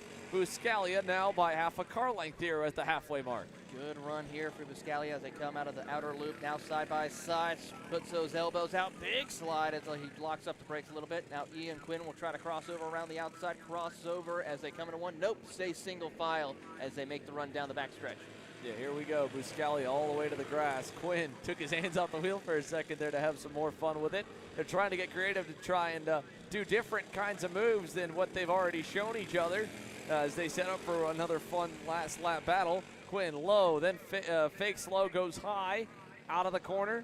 No run, but he's got enough of a run to push him all the way into 6. Stays on the bumper there, moves him up the racetrack a little bit. Sets up for that crossover out of 7, but it'll just pull him back even. It's going to just be now lined up nose to tail. Let's see what he does as they come out of the back straightaway. Here comes the slouch, arms up, and now Ian Quinn retakes the lead as they come up. But here comes a crossover. Buscalia goes to the outside, not going to work. Quinn goes a little bit wide. This opens the door for them as they'll drag race to the outer loop. That'll give Buscalia the momentum. He noses ahead. Quinn sends it deep. Buscaglia crossover. Not enough to get there. Quinn leaves a car length low. Buscaglia stuffs it on the inside. Now they go back again. Quinn high then low to give himself a big run. He'll have a huge run coming onto the backstretch as around going back is the 5:13 of Micah. Tough break from Melberg. Or Aaron Melberg, sorry. Aaron Melberg going around there. My mistake. Aaron going around in the 5:13. Aaron Melberg is going to try to continue on here, but we pick up our race leaders as they work their way out of the outer loop. And here comes Ian Quinn, side by side, elbows up, slouches down. Here they come down through the switchback as they approach the lap traffic of Aaron. Yeah, they'll have to get around Aaron Melberg, who's going to be the first one to him. It looks like it might be Quinn as he pulls off that crossover complete down to the last turn. Aaron Melberg going to give way to the leaders. Quinn left the door cracked on the inside. Buscaglia is there, runs him tight, side by side coming out of turn number 3. And now he'll get almost clear, fully clear down to turn number 5 as he blocks low. Here they come out of the outer loops, nose to tail, and Buscaglia holds on, takes a look over his shoulder. Here comes Quinn with a big send. Nearly in the grass for Ian Quinn. Buscaglia so wide though, easy crossover, or it was, looked like it would have been, but Quinn ran out of steam midway down that front straightaway, and now down the backstretch here with 35 seconds to go. Buscaglia starting to block low and really defend this one. Quinn high then low coming out of 3. He'll pull even, still side by side, not enough to get there. Now he tries to tuck low, goes back high again into 5. Here they come out of the outer loop. Quinn tries to get a good run. They'll go side by side, slouch and arms up. Big little bit of a wobble right there as they come out of the crossback, but Buscaglia will still maintain the race lead. Only for a moment. Quinn got there. Buscaglia shut the door. Now next time by, 2 to go for the leaders as Buscaglia gets the biggest lead the two of them have had all race. Half a car length there as they go to turn number 3. Big run here as Buscaglia gets a little bit wide, gives the car a little bit of a shake as they come out of here. Here comes Quinn with a big run. He'll try to go around the outside, take the long way around, and crosses over, almost diamonding the corner a little bit out of the outer loop. Yeah, Buscaglia just defensive masterclass right now. He'll only really get past if he gets crossed up or Ian Quinn puts the bumper to him. He got close there in 7. 2 to go for the two leaders. Down the backstretch here, all the way low for Buscaglia. Quinn still high, but not high enough to get along, or not fast enough to get alongside. Now he gives him a little shot there in 3. There's a bump and run from Ian Quinn as they head down the backstretch. Does Buscaglia give it back? Not yet. Over to the back hairpin. Quinn said, all right, enough defending. If you're going to be good enough where I can't overrun you, I'll just put the bumper to you to go by. Buscaglia trying to set up for a crossover. Here they come out of it. Oh, in the grass he goes. White flag in the air. Ian Quinn has got one more opportunity to get back up to Buscaglia. He's time to put the arms up as they head over and switches over. Buscaglia stays in second. Yeah, Buscaglia with one last run to get to Quinn here. He'll try to give it back to him, but doesn't fully get it. Quinn hanging on. Backstretch, final time on through, all the way low. Here comes Buscaglia with the last crossover. Now it'll be the run to the line. Quinn opens, then closes, opens fully, closes fully. Final time through. Can Buscaglia get there? He cuts the grass again, but he can't do it. Checkered flag. What a fun ending to that one there. Chase Buscaglia shortened that track as much as he could. Ian Quinn gets the pre-final win overall over Buscaglia, who was having fun there in that Tillotson Jr. entry. And now the fun antics continue here on the cool down lap. Oh my goodness, I gotta say, these guys are gonna have a fun season all year long, and I can only imagine what else they could come up with. Yeah, well, we've got one more session to see how much they can give us. They both have a busier afternoon. They still got more to do. Buscaglia will be behind the wheel of a Rotax Max machine. Quinn behind the wheel of that as well later on those Beryl Arts. So got more to go. But that's Group 4 down. 5 races still coming your way here before the lunch break for the Ohio Sprint Series. Next up, it's the Veterans 206 Master on deck.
getting set to go green here in 206 Masters as the field works its way onto the front straightaway. Brandon Bell was good in qualifying, but it was pretty close from second through fourth. Let's see what the start turns out to be like as they head to turn number one. It's a Comet Eagle front row as they head down at turn number two.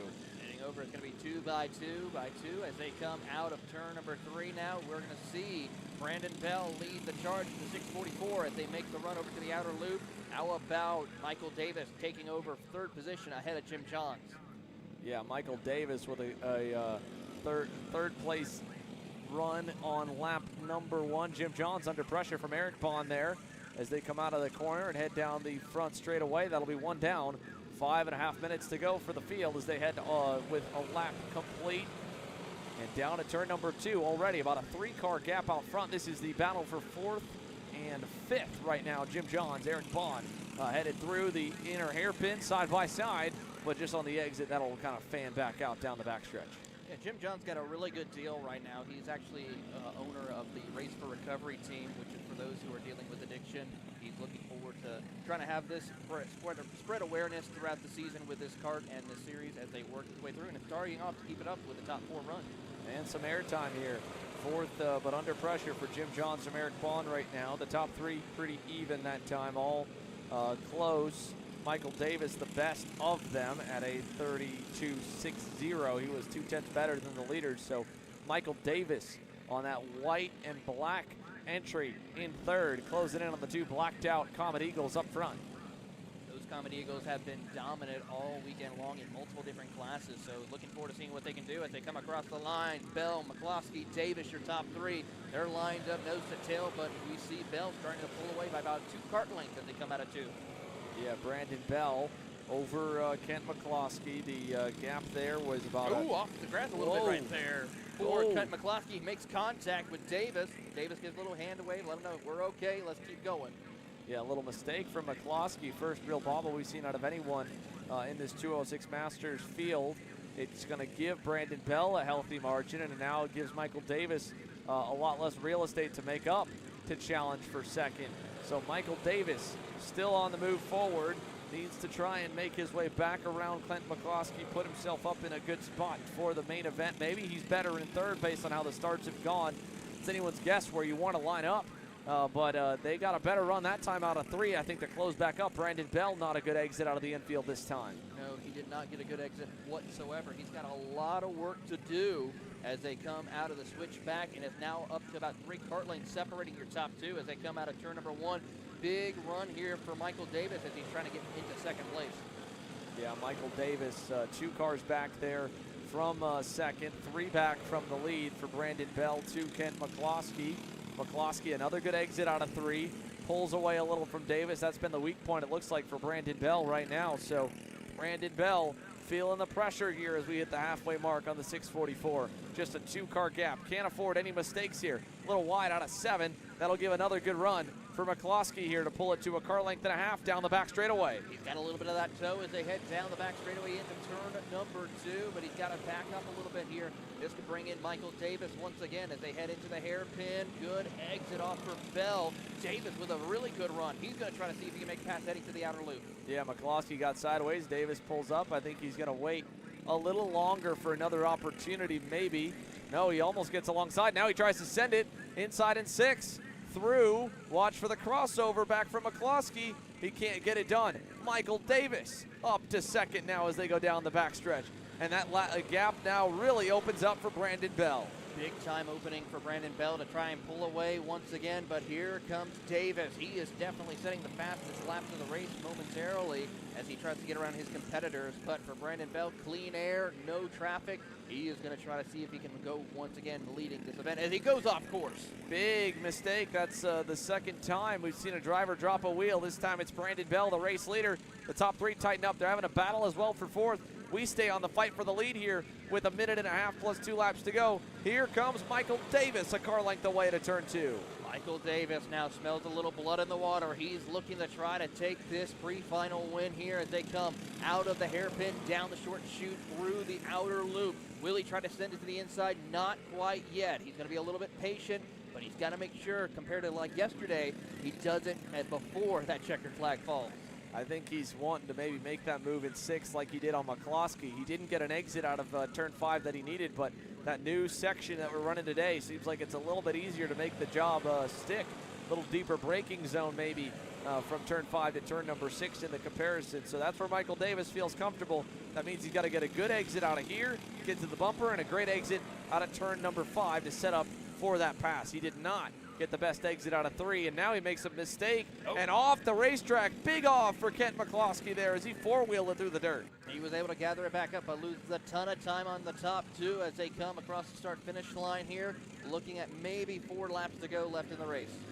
Yeah, 4 to go more or less, as we've got 30 seconds plus 2 laps left on the timer. So for race leader Brandon Bell, he's just got to hang on for a little more. That wasn't the best exit out of 3, though.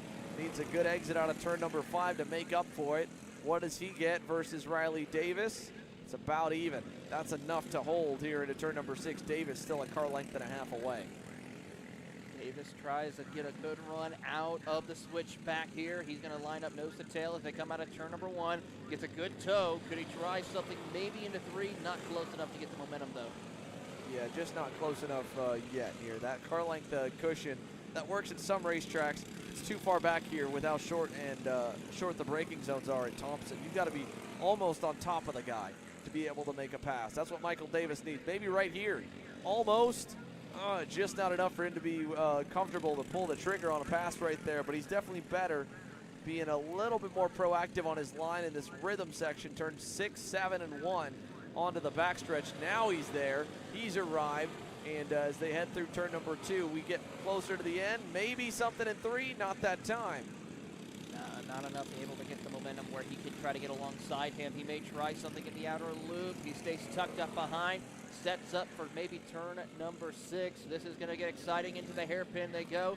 Bell, though, has enough of room, but here comes Davis. He tries to set it in. Big off right there for Bell. Crossover, side by side, 1 lap to go. What a move there. Michael Davis takes advantage of the mistake by Brandon Bell, pushing a little bit too hard into turn number 6. We've got a new leader for the first time, and he's looking to lead the all-important final lap here through turn 3. Can Bell get a better exit? Tries to keep the momentum high. He's a half car back from Davis. Down the back, Davis knows he's there. It's 1 more passing opportunity. Can Michael Davis hang on? He's going to block just a little bit low. Brandon Bell trying to get close. It will not be enough. Michael Davis wins the pre-final in 206 Masters over Brandon Bell, Kent McCloskey, Eric Bond, Jim Johns, Jeff Liberator. There, your 6-driver field. But Michael Davis, what a finish in that one. Pulls off a stunner late in the going. Great drive indeed. Gives thumbs up to the other competitors as it was good, clean racing. But I got to say, Michael Davis could be the one to watch in the 206 Master Finals.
noticed with photographs?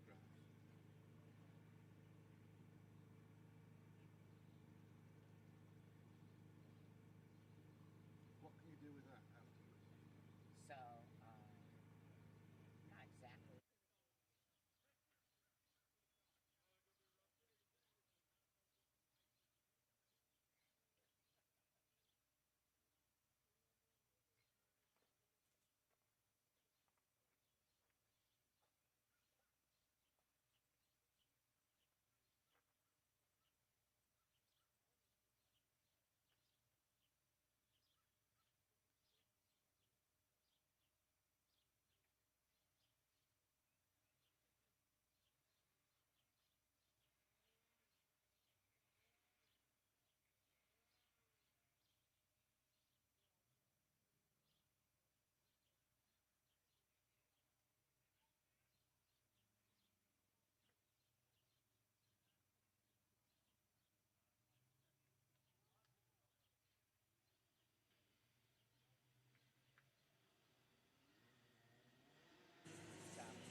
Coming to the green here for Rotax Max Senior and Tag 125 Senior. Had one a little bit late off the grid, so we're going to send them back around before we go green this time. For Henry Wheeler, Ian Quinn, and Chase Buscalia, they all were pretty close in qualifying in terms of individual hot laps, but the way that the 3-lap average has worked out, it's put Chase Buscalia on the pole, so he'll lead them to green. Henry Wheeler will join him on row number 1, Ian Quinn on row number 2, and then it'll go back to Lauren Getz and then Kellum Colquitt.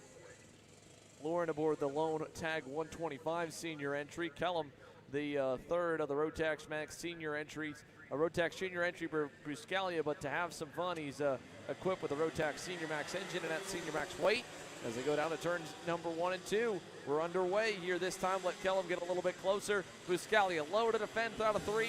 Here comes Henry Wheeler and Ian Quinn, and the battle begins. A 3-way fight as they go down to turn number 5. Here they go out of the outer loop as they work their way through side by side almost for the race lead. Here comes Henry Wheeler around the outside, but Ian Quinn will get second place.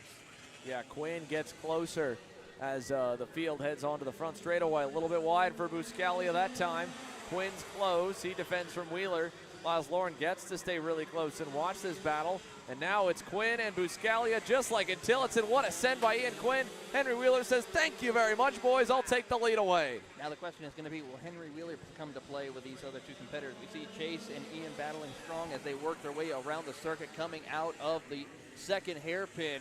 And right there, Wheeler now pulling away by multiple kart lengths. One thing I am noticing is Lauren Getz, she is all over the back bumper of Chase Buscalia. Yeah, Buscalia had a lot of pressure from her as he was able to get back around. So now it's Wheeler, and Ian Quinn has to run Henry back down. Let's see what he can do. That time by, of course, Ian Quinn losing time. This time I think he's a little bit better. So we'll see if Ian Quinn can close back up to Henry Wheeler. Had that big send on Buscalia for the lead. As they come out of the final few turns, down the front stretch we go again. For Chase Buscalia back in third, it's a 28.9. Quinn a 28.4, Wheeler 28.6. So Ian Quinn fastest on the racetrack by 0.2 coming out of turn number 3. Starting to drop the hammer a little bit as they come out of the outer loop here and working their way into the braking zone. Big run here for them as they're approaching the lap traffic of Kellum Colquitt. Yeah, Colquitt up the road there is going to potentially be in the way. We'll see if Quinn uses Kellum as a pick or if he's able to get around. That was a little awkward for both of them onto the front stretch. Hurt, I think, Quinn more than Wheeler. Wheeler's lead back to a car length, but it'll get eaten back up as they go to turn 3. Ian Quinn, fastest driver on the track again. Half a car back coming out of turn number 4. Ian is definitely going to be the one to watch here in this pre-final for your Rotax Junior, Senior, and Tag Senior drivers as they work their way into the braking zone of the second hairpin. Good run for Ian Quinn. He's going to try to get to that back bumper of the Burrell arc. He'll close the gap out of turn number 1. That time Wheeler got a better launch. His car coming to life here in the middle sector of this pre-final. So Henry Wheeler opening that lead up a little bit. Let's see if Ian Quinn's McCrone Motorsports machine can get back close again to try and challenge for the top spot as they come out at turn number 5. Still about 2 cars. Chase Buscalia, again, qualified pole and just got eaten alive there on the start, and since then hasn't been able to match the speed of the top 2 here in Senior Max. So as they go down the backstretch, Wheeler, that time 28.5, Quinn 28.42, was a little better, but it wasn't as much of a gap as he had earlier. Henry Wheeler turning up the wick now. Trying to get a little bit of room and some breathing space here as they work their way through, coming out of the outer loop into the braking zone. Big run here as they come out of the switchback, but Henry Wheeler still will maintain as Kellum Colquitt has taken it behind the wall. Yeah, Kellum Colquitt to the scale line. Big bobble for Ian Quinn that time through 6 and 7. Kind of overdrove the entry a little bit of 6, and it hurt him for the exit going to the timing loop, and that's what gave Henry Wheeler a big lead once again. But he looks better in the middle sector of the racetrack. It's just right up here, Ian Quinn. He's watching Henry Wheeler in front of him. He's learning a little bit, I'm sure. Let's see if he can kind of back it down. No, it's still a narrow entry for Quinn going into 6, and it just hurts him a touch worse going into 7. And part of that's a little bit of kart setup of what you're able to do behind the wheel. If you can take that wider line like Henry is, or if you have to go a little more narrow like Ian is. But if he can go a little more wide and then set himself up better, Ian Quinn could be in a really good spot compared to Henry Wheeler when it comes to speed. It's this last 2 corners. Watch here. Wheeler has been later turning in than Quinn is, and it sets him up better for turn number 7, and that opens that gap up to about a car length coming through turn 1. Really is, and as they come out of turn 1, you see Wheeler pull away even more so, but there you see Ian Quinn gets the better run through the middle of turn 2 as they come down into the first hairpin here at turn number 3. Great run for Quinn, but still not able to get what he needs to get to the inside of Henry Wheeler. Yeah, here we go to turn 6. Wheeler, Quinn starting to stay a little bit wider on exit, or entry, narrower on exit. That's helping just slightly. That was a good lap for Ian Quinn, it looked like, coming to the end. Starts this lap a little closer to Wheeler through 2. And you might have a shot at him in turn 3 or turn 5. Not enough for turn 3, maybe turn 5. Down the back, a minute away. Nope, still too far back over there as well. Tough break right here for Ian Quinn. He's trying to find what he needs to be able to come out on top. He gets the inside, side by side. Quinn takes over the race lead here. Good pass there in turn 6 for Ian Quinn. And back to the point, what he's been chasing all race long, the race lead. Henry Wheeler now has to go on the offensive and try to mount a counterattack again. He was able to take advantage of Quinn and Buscalia throwing haymakers at each other on the opening lap. Now it's down to a little more of individual ability. He's been a little better in the final couple turns. That would think that maybe Wheeler has something he could do down at turn number 2. Let's see how he gets out of the back section. He's still 3 car lengths back. Next time by, 2 laps to go for Ian Quinn, who leads the way here in Rotax Senior Max. And with that, Ian Quinn starts to pull away even more as they come out of the hairpin. Great run for him. I think that's all he needed was that opening, and then just pull the plug and continues on his way, pulling away from Henry Wheeler with 2 laps to go this time by. Yeah, through turn 6 and 7, down the short chute, double sticks in the air. Ian Quinn here in group number 6, leading the way down to turn number 2. So still got 3 more races to go here, folks, from the live coverage for free. If you're tuning in right now, you can make sure you watch the main events as well for your favorite driver. That's making sure you have a KC Premium membership at youtube.com/kartchaser/join or hitting that join button down below. A white flag will come out here. We've got 3 pre-finals with the IAME mini slips on deck. The 100cc juniors set to go, and the IAME 100cc seniors, the final class on the 9 class lineup. Through turn 2 here on the final lap for Ian Quinn. Henry Wheeler a little bit too far back to challenge. They'll come out of turn number 3 here with half a lap to go, and Ian Quinn can just put this one away. Out of the back hairpin, Ian Quinn over Henry Wheeler and Chase Buscalia in Senior Max. He'll cruise to the final few turns and take the checkered flag in the pre-final. Wheeler, Buscalia, Lauren Getz ends 4th overall, first in 125 senior tag, and Kellum Colquitt will get credited with a 4th place result, but the rough weekend, unfortunately, for Kellum continues here. Hopefully, Kellum can get a full main event underway here in the CRG.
Cole Vetter on the 110 comp cart here in the IAME 60cc mini division will lead Logan McCloskey's number 102 black and blue nitro cart to the green.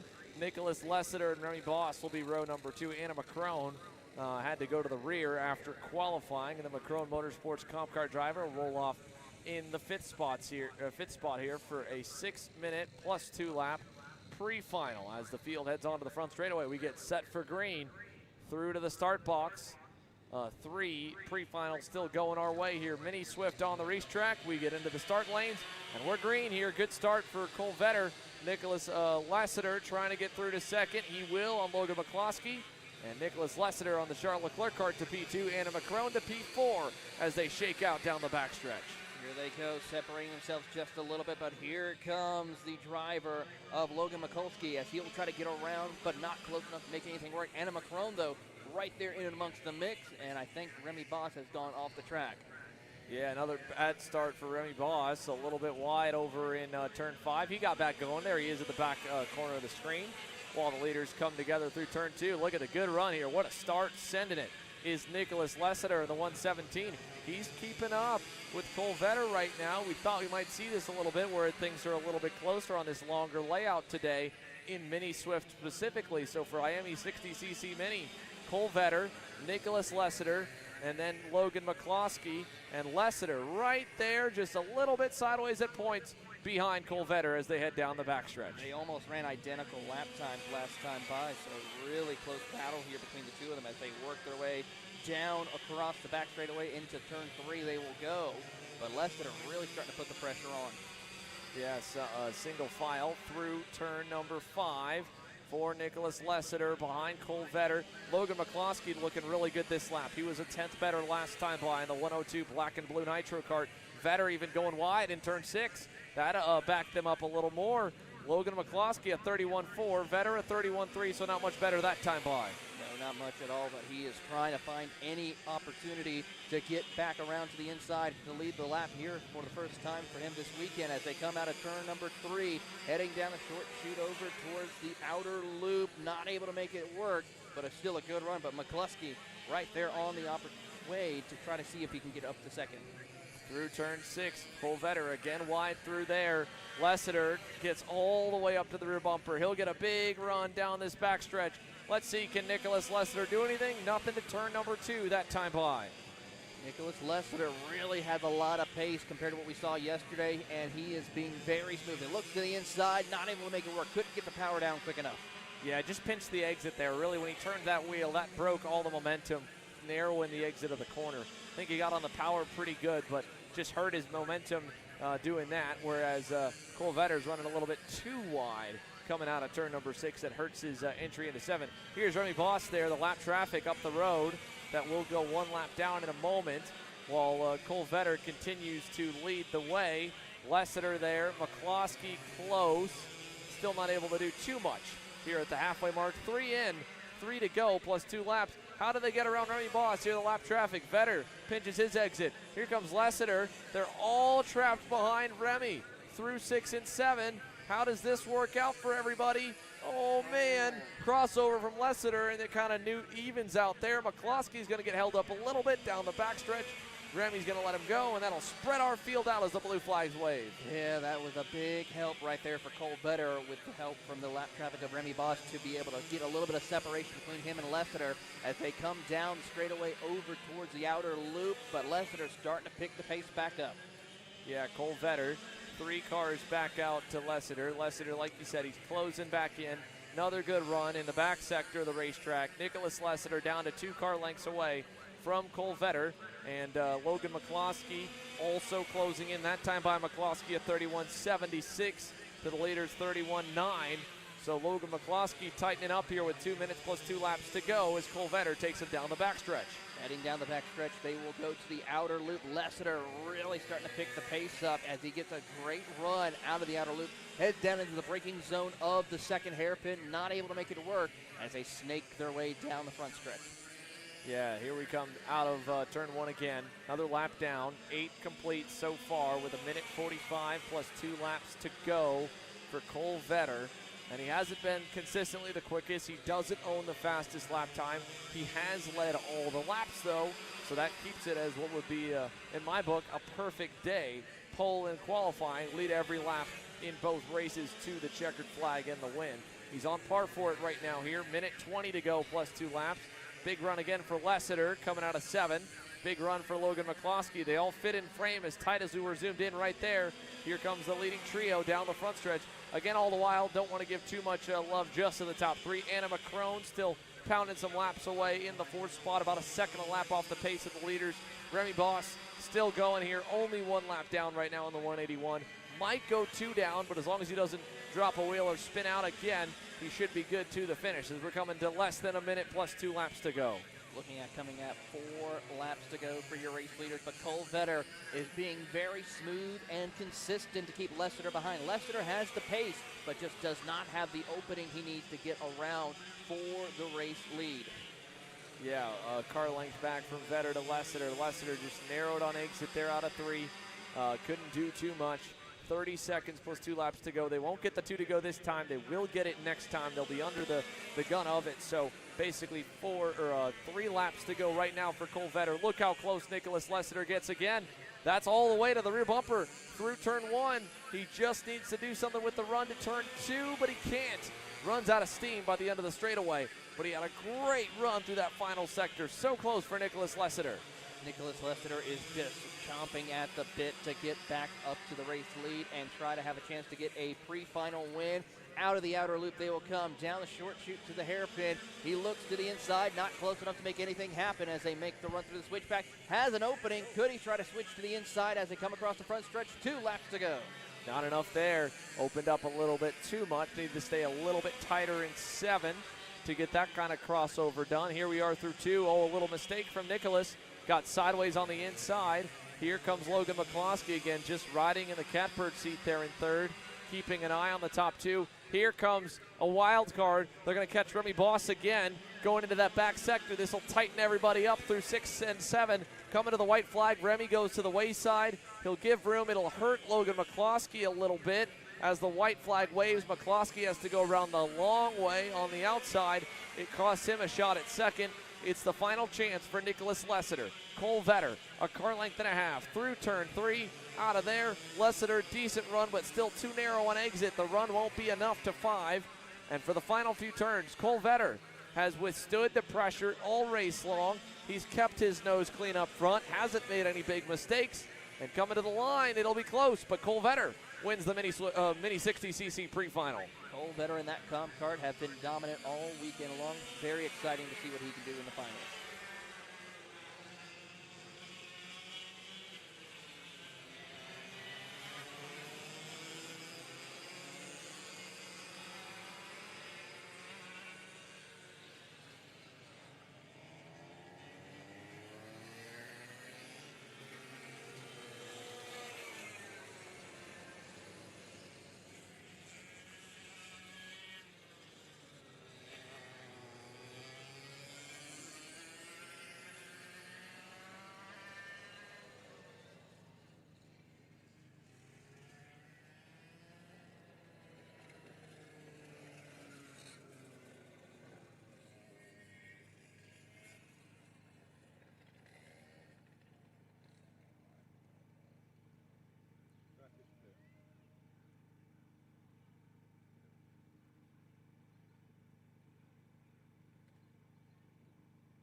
Coming to green here in IAME 100cc junior James Strapko with the biggest gap we saw all morning in qualifying by nearly 7 to 9 tenths every lap here with a big average over the field.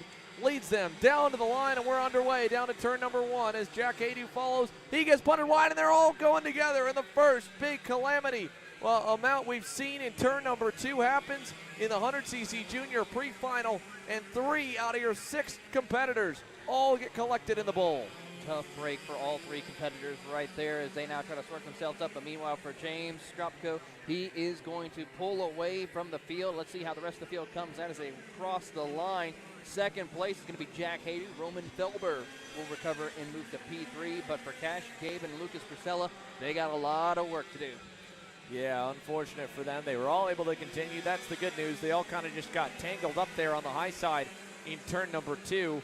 This time by here, James Strapko is going to go a little wide there, a little sideways out of turn 5, but unlike what he expected, I think probably going in that this would just be a clear and easy race for him. With the way those guys ended up coming together, there may be some lap traffic in his future. Here's the battle for second, though. This one's the closest on the racetrack as they head down, as Haiti tries to hang on early in the going for this 100cc pre-final.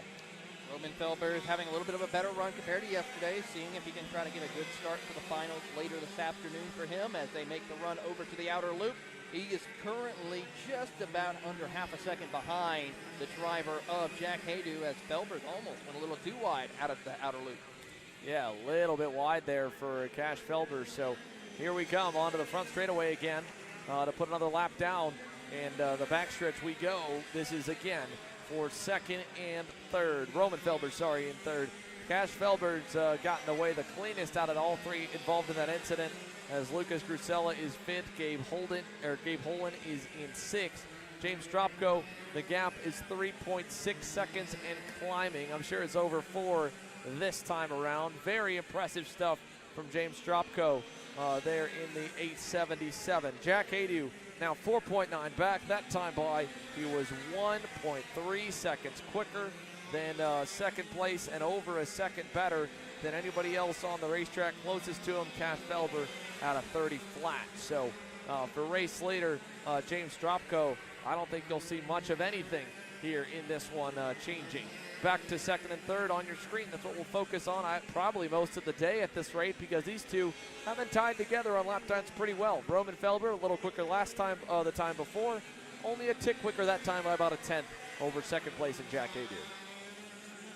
Adu's starting to pull away a little bit more now as they come out of the hairpin. Big slide right there by Roman Felber. That's going to make him fall back just a little bit more as they make the run to the outer loop. Yeah, here we go, out of turn 7 for Strapko.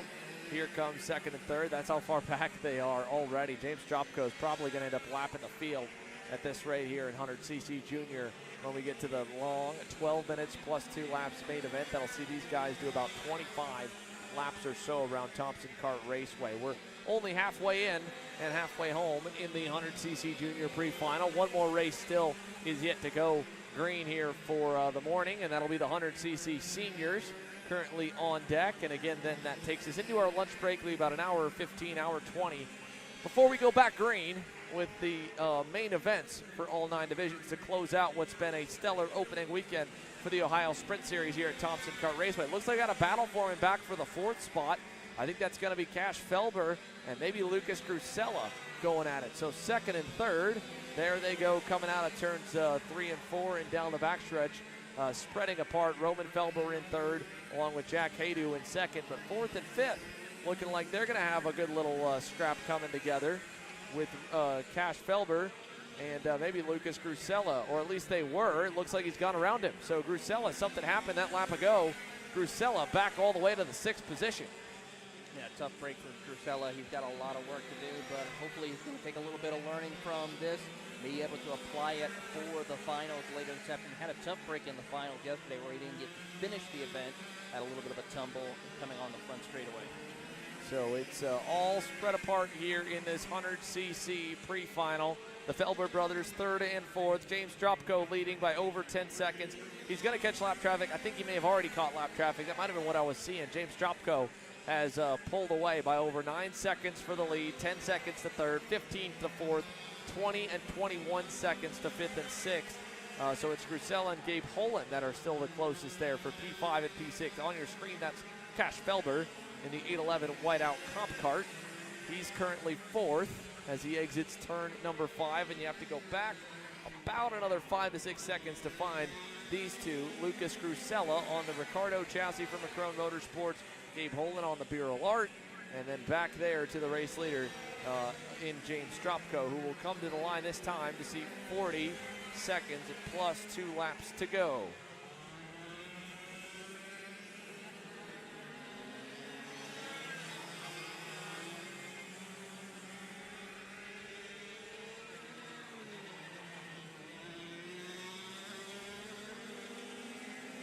Coming up here, there's 2 laps to go here in a few moments. We're going to watch and see if James Stropko, who set some blistering lap times in the 28-second bracket.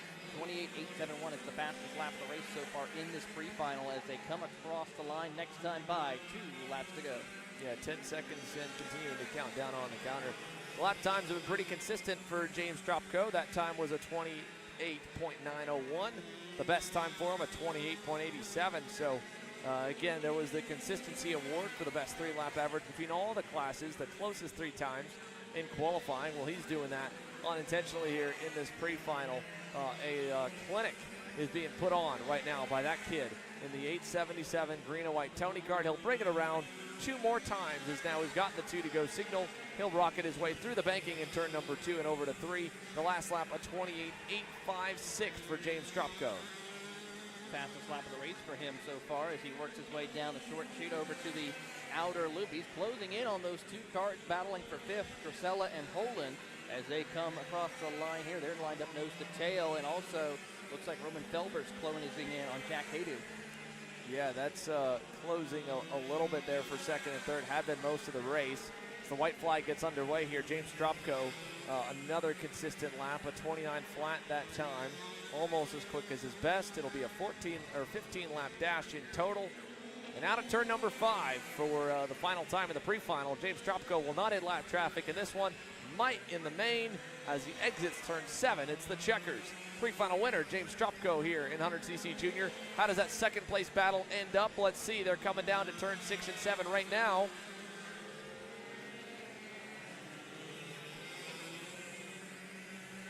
There we are, and coming to the line, Jack Haydu over Roman Felber, just barely holds him off as they come across the stripe. So Haydu, P2, Roman Felber, P3, Cash Felber, P4, Lucas Grusella, P5, and Gabe Holland will end up in the 6th spot as the field comes to a close. 100cc Senior on deck.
just says here it's considered a jump start, Chris.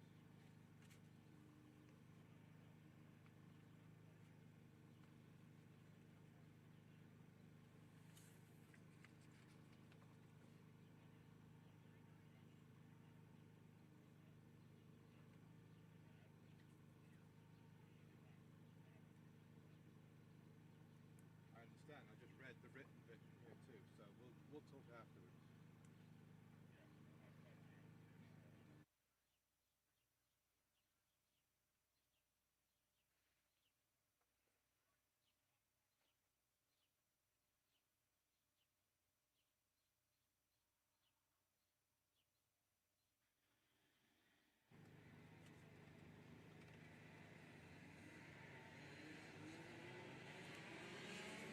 Well, we're expecting some action here in the 100cc senior class for one reason only here. I spoke with Harbier Doss earlier in the day. I said, man, you got to give us something to work with. You're so fast right now in this 100cc senior division. If you go pull by a good bit, will you go to the rear? And he said, I'll think about it. And then after qualifying, a big margin for the 899. And yeah, to the rear here in the pre-final to have some fun. So we're going to get to watch the 899 Rotax Motorsports Kart Republic of Harbier Doss after qualifying on the pole, start from the tail of this 6-car 100cc senior field. So here we go.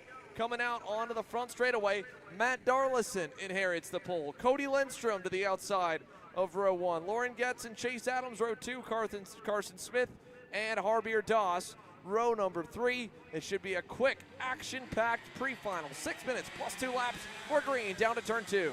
Making the run over into turn number 2. Everyone keeps it nice and clean, but so far for that 9.63 of Matthew Darlison will hold on to the lead. But here comes Harbier Doss. He's already picked up one spot, looking for another as they head to the outer loop. Yeah, he'll tuck to the inside there. That's on Chase Adams in the top card. He gets through. P4 for Harbier, and the drive forward continues while Darlison leads over Lindstrom, Getz.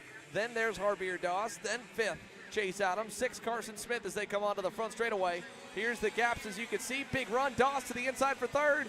He'll take the spot away.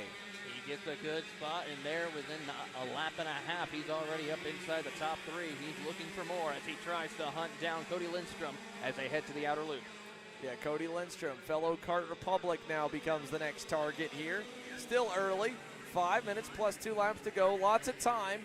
And Matthew Darlison trying to make the most of it, trying to get out and get away before Harbier Doss gets there. Here's 2nd and 3rd as we watch them down to turn 2. Doss was fastest, even with the pass that time by about a 10th over Darlison and 2/10 over Cody Lindstrom. The Rotax Motorsports Kart Republic's hooked up as they head down to the outer loop. Here they come out of the outer loop, and the 2 Kart Republics trying to chase down the Praga of Matthew Darlison as they come through the middle of the corner, switching over. Harbier Doss might have a shot heading over into turn 2 to get into 2nd. Yeah, he'll continue the run. About 2 car lengths back there, not as close. Still the fastest on the racetrack by 2/10, but it's just going to marginally, decrease how quickly he can close in as he gets higher and higher up the chain. Down the backstretch, Cody Lindstrom still a car length out to turn number 5. There's Darlison on the Praga in the bright yellow and black Zamp helmet, leading them through. Here's Doss to the bumper of Lindstrom. How good are you on the brakes here? Whether it's turn 2 or turn 3, he'll have a shot. Harbier Doss, not the best exit there. Problems further back. One driver just blew a chain coming out of turn number 1. I think it might have been Carson Smith as the pass is made for 2nd. Doss gets through. Looking to see here as we watch as Doss moves up into the top 2 now. He'll set the run down the back straightaway over into the 2nd hairpin, and now sets his sights on Darlison as they come across the line. And I think you might be right. It might be Carson Smith in the 944. Yeah, let's see it here as the rest of the field cycles through. No, that may have been Chase Adams there on the top cart. Let's see, it was Chase. Chase Adams, the driver, that went off on the front straightaway indeed. Carson Smith still going. He had to avoid him, had to make evasive action, cost him some time. And speaking of time here, Harbier Doss making up ground on Matt Darlison here at the halfway mark. He's had a great drive through the field here in this pre-final, having some fun in the 999 for the Rotax Motorsports camp. Across the line, that's another 2/10 quicker for Harbier. 28.88 for Matt Darlison, 28.63 for Harbier Doss. Up to 2nd, Cody Lindstrom getting to follow and picks up his own pace, sets his personal best out of 28.78 that time by. Not as fast as Doss, but the fastest he's gone so far in the pre-final at least. Well, the good news is when you have a teammate out there that you're able to learn quite a bit and try to see if you can keep up the pace. And so far, Lindstrom has been improving here and there. In fact, he just made a new personal best for him, 28.680. But for Javier Doss, a 28.404. Yeah, Javier Doss there in second, closing up to Matt Darlison. Darlison leading in his senior debut. Much better start to the day than yesterday. Inherits the pole as Doss elected to go to the rear. And now he's under pressure from the driver who won yesterday. If he gets around him, he'll get a lot of good lessons lap by lap, corner by corner of where he's lacking just a little bit of speed to maybe challenge for the race win. With 2 minutes plus 2 laps to go, Javier Doss is challenged to go from the rear to the front. Still looking pretty good as they go through turn number 3. Here they come out of turn 3, now making the run over to the outer loop. Big run for Javier, but not able to get close enough to the inside as they bobble a little bit out of the corner and make the run to the second hairpin. Now Javier Doss has all the time in the world. He had to quickly get through the pack earlier on. He can wait a little bit at this point with how fast he is to get around Darlison. Doesn't need to force the issue. He'll look low in 2, side by side. Matt trying to hang on to the lead. Javier on the outside has to give way. They get hooked together. Oh no, Cody Lindstrom through to the lead. Darlison second, and Doss back to third, and Cody Lindstrom. Thank you very much, fellas. I'll go by. How about that drama in the closing stages as they come out of the switchback heading here with about 1:14 plus 2 laps to go. Can Javier chase down the leaders again, or does he not have enough time? It'll be tough to make up that much time in just a handful of laps here. Cody Lindstrom with a gift of the lead, and the gap was 7/10 at the line as into the pit lane comes Carson Smith. So Carson Smith going behind the wall. We're down to 4. Lauren Getz still in fourth. The top 3 changed up. Cody Lindstrom, 45 seconds plus 2 laps. How long can you hang on out front?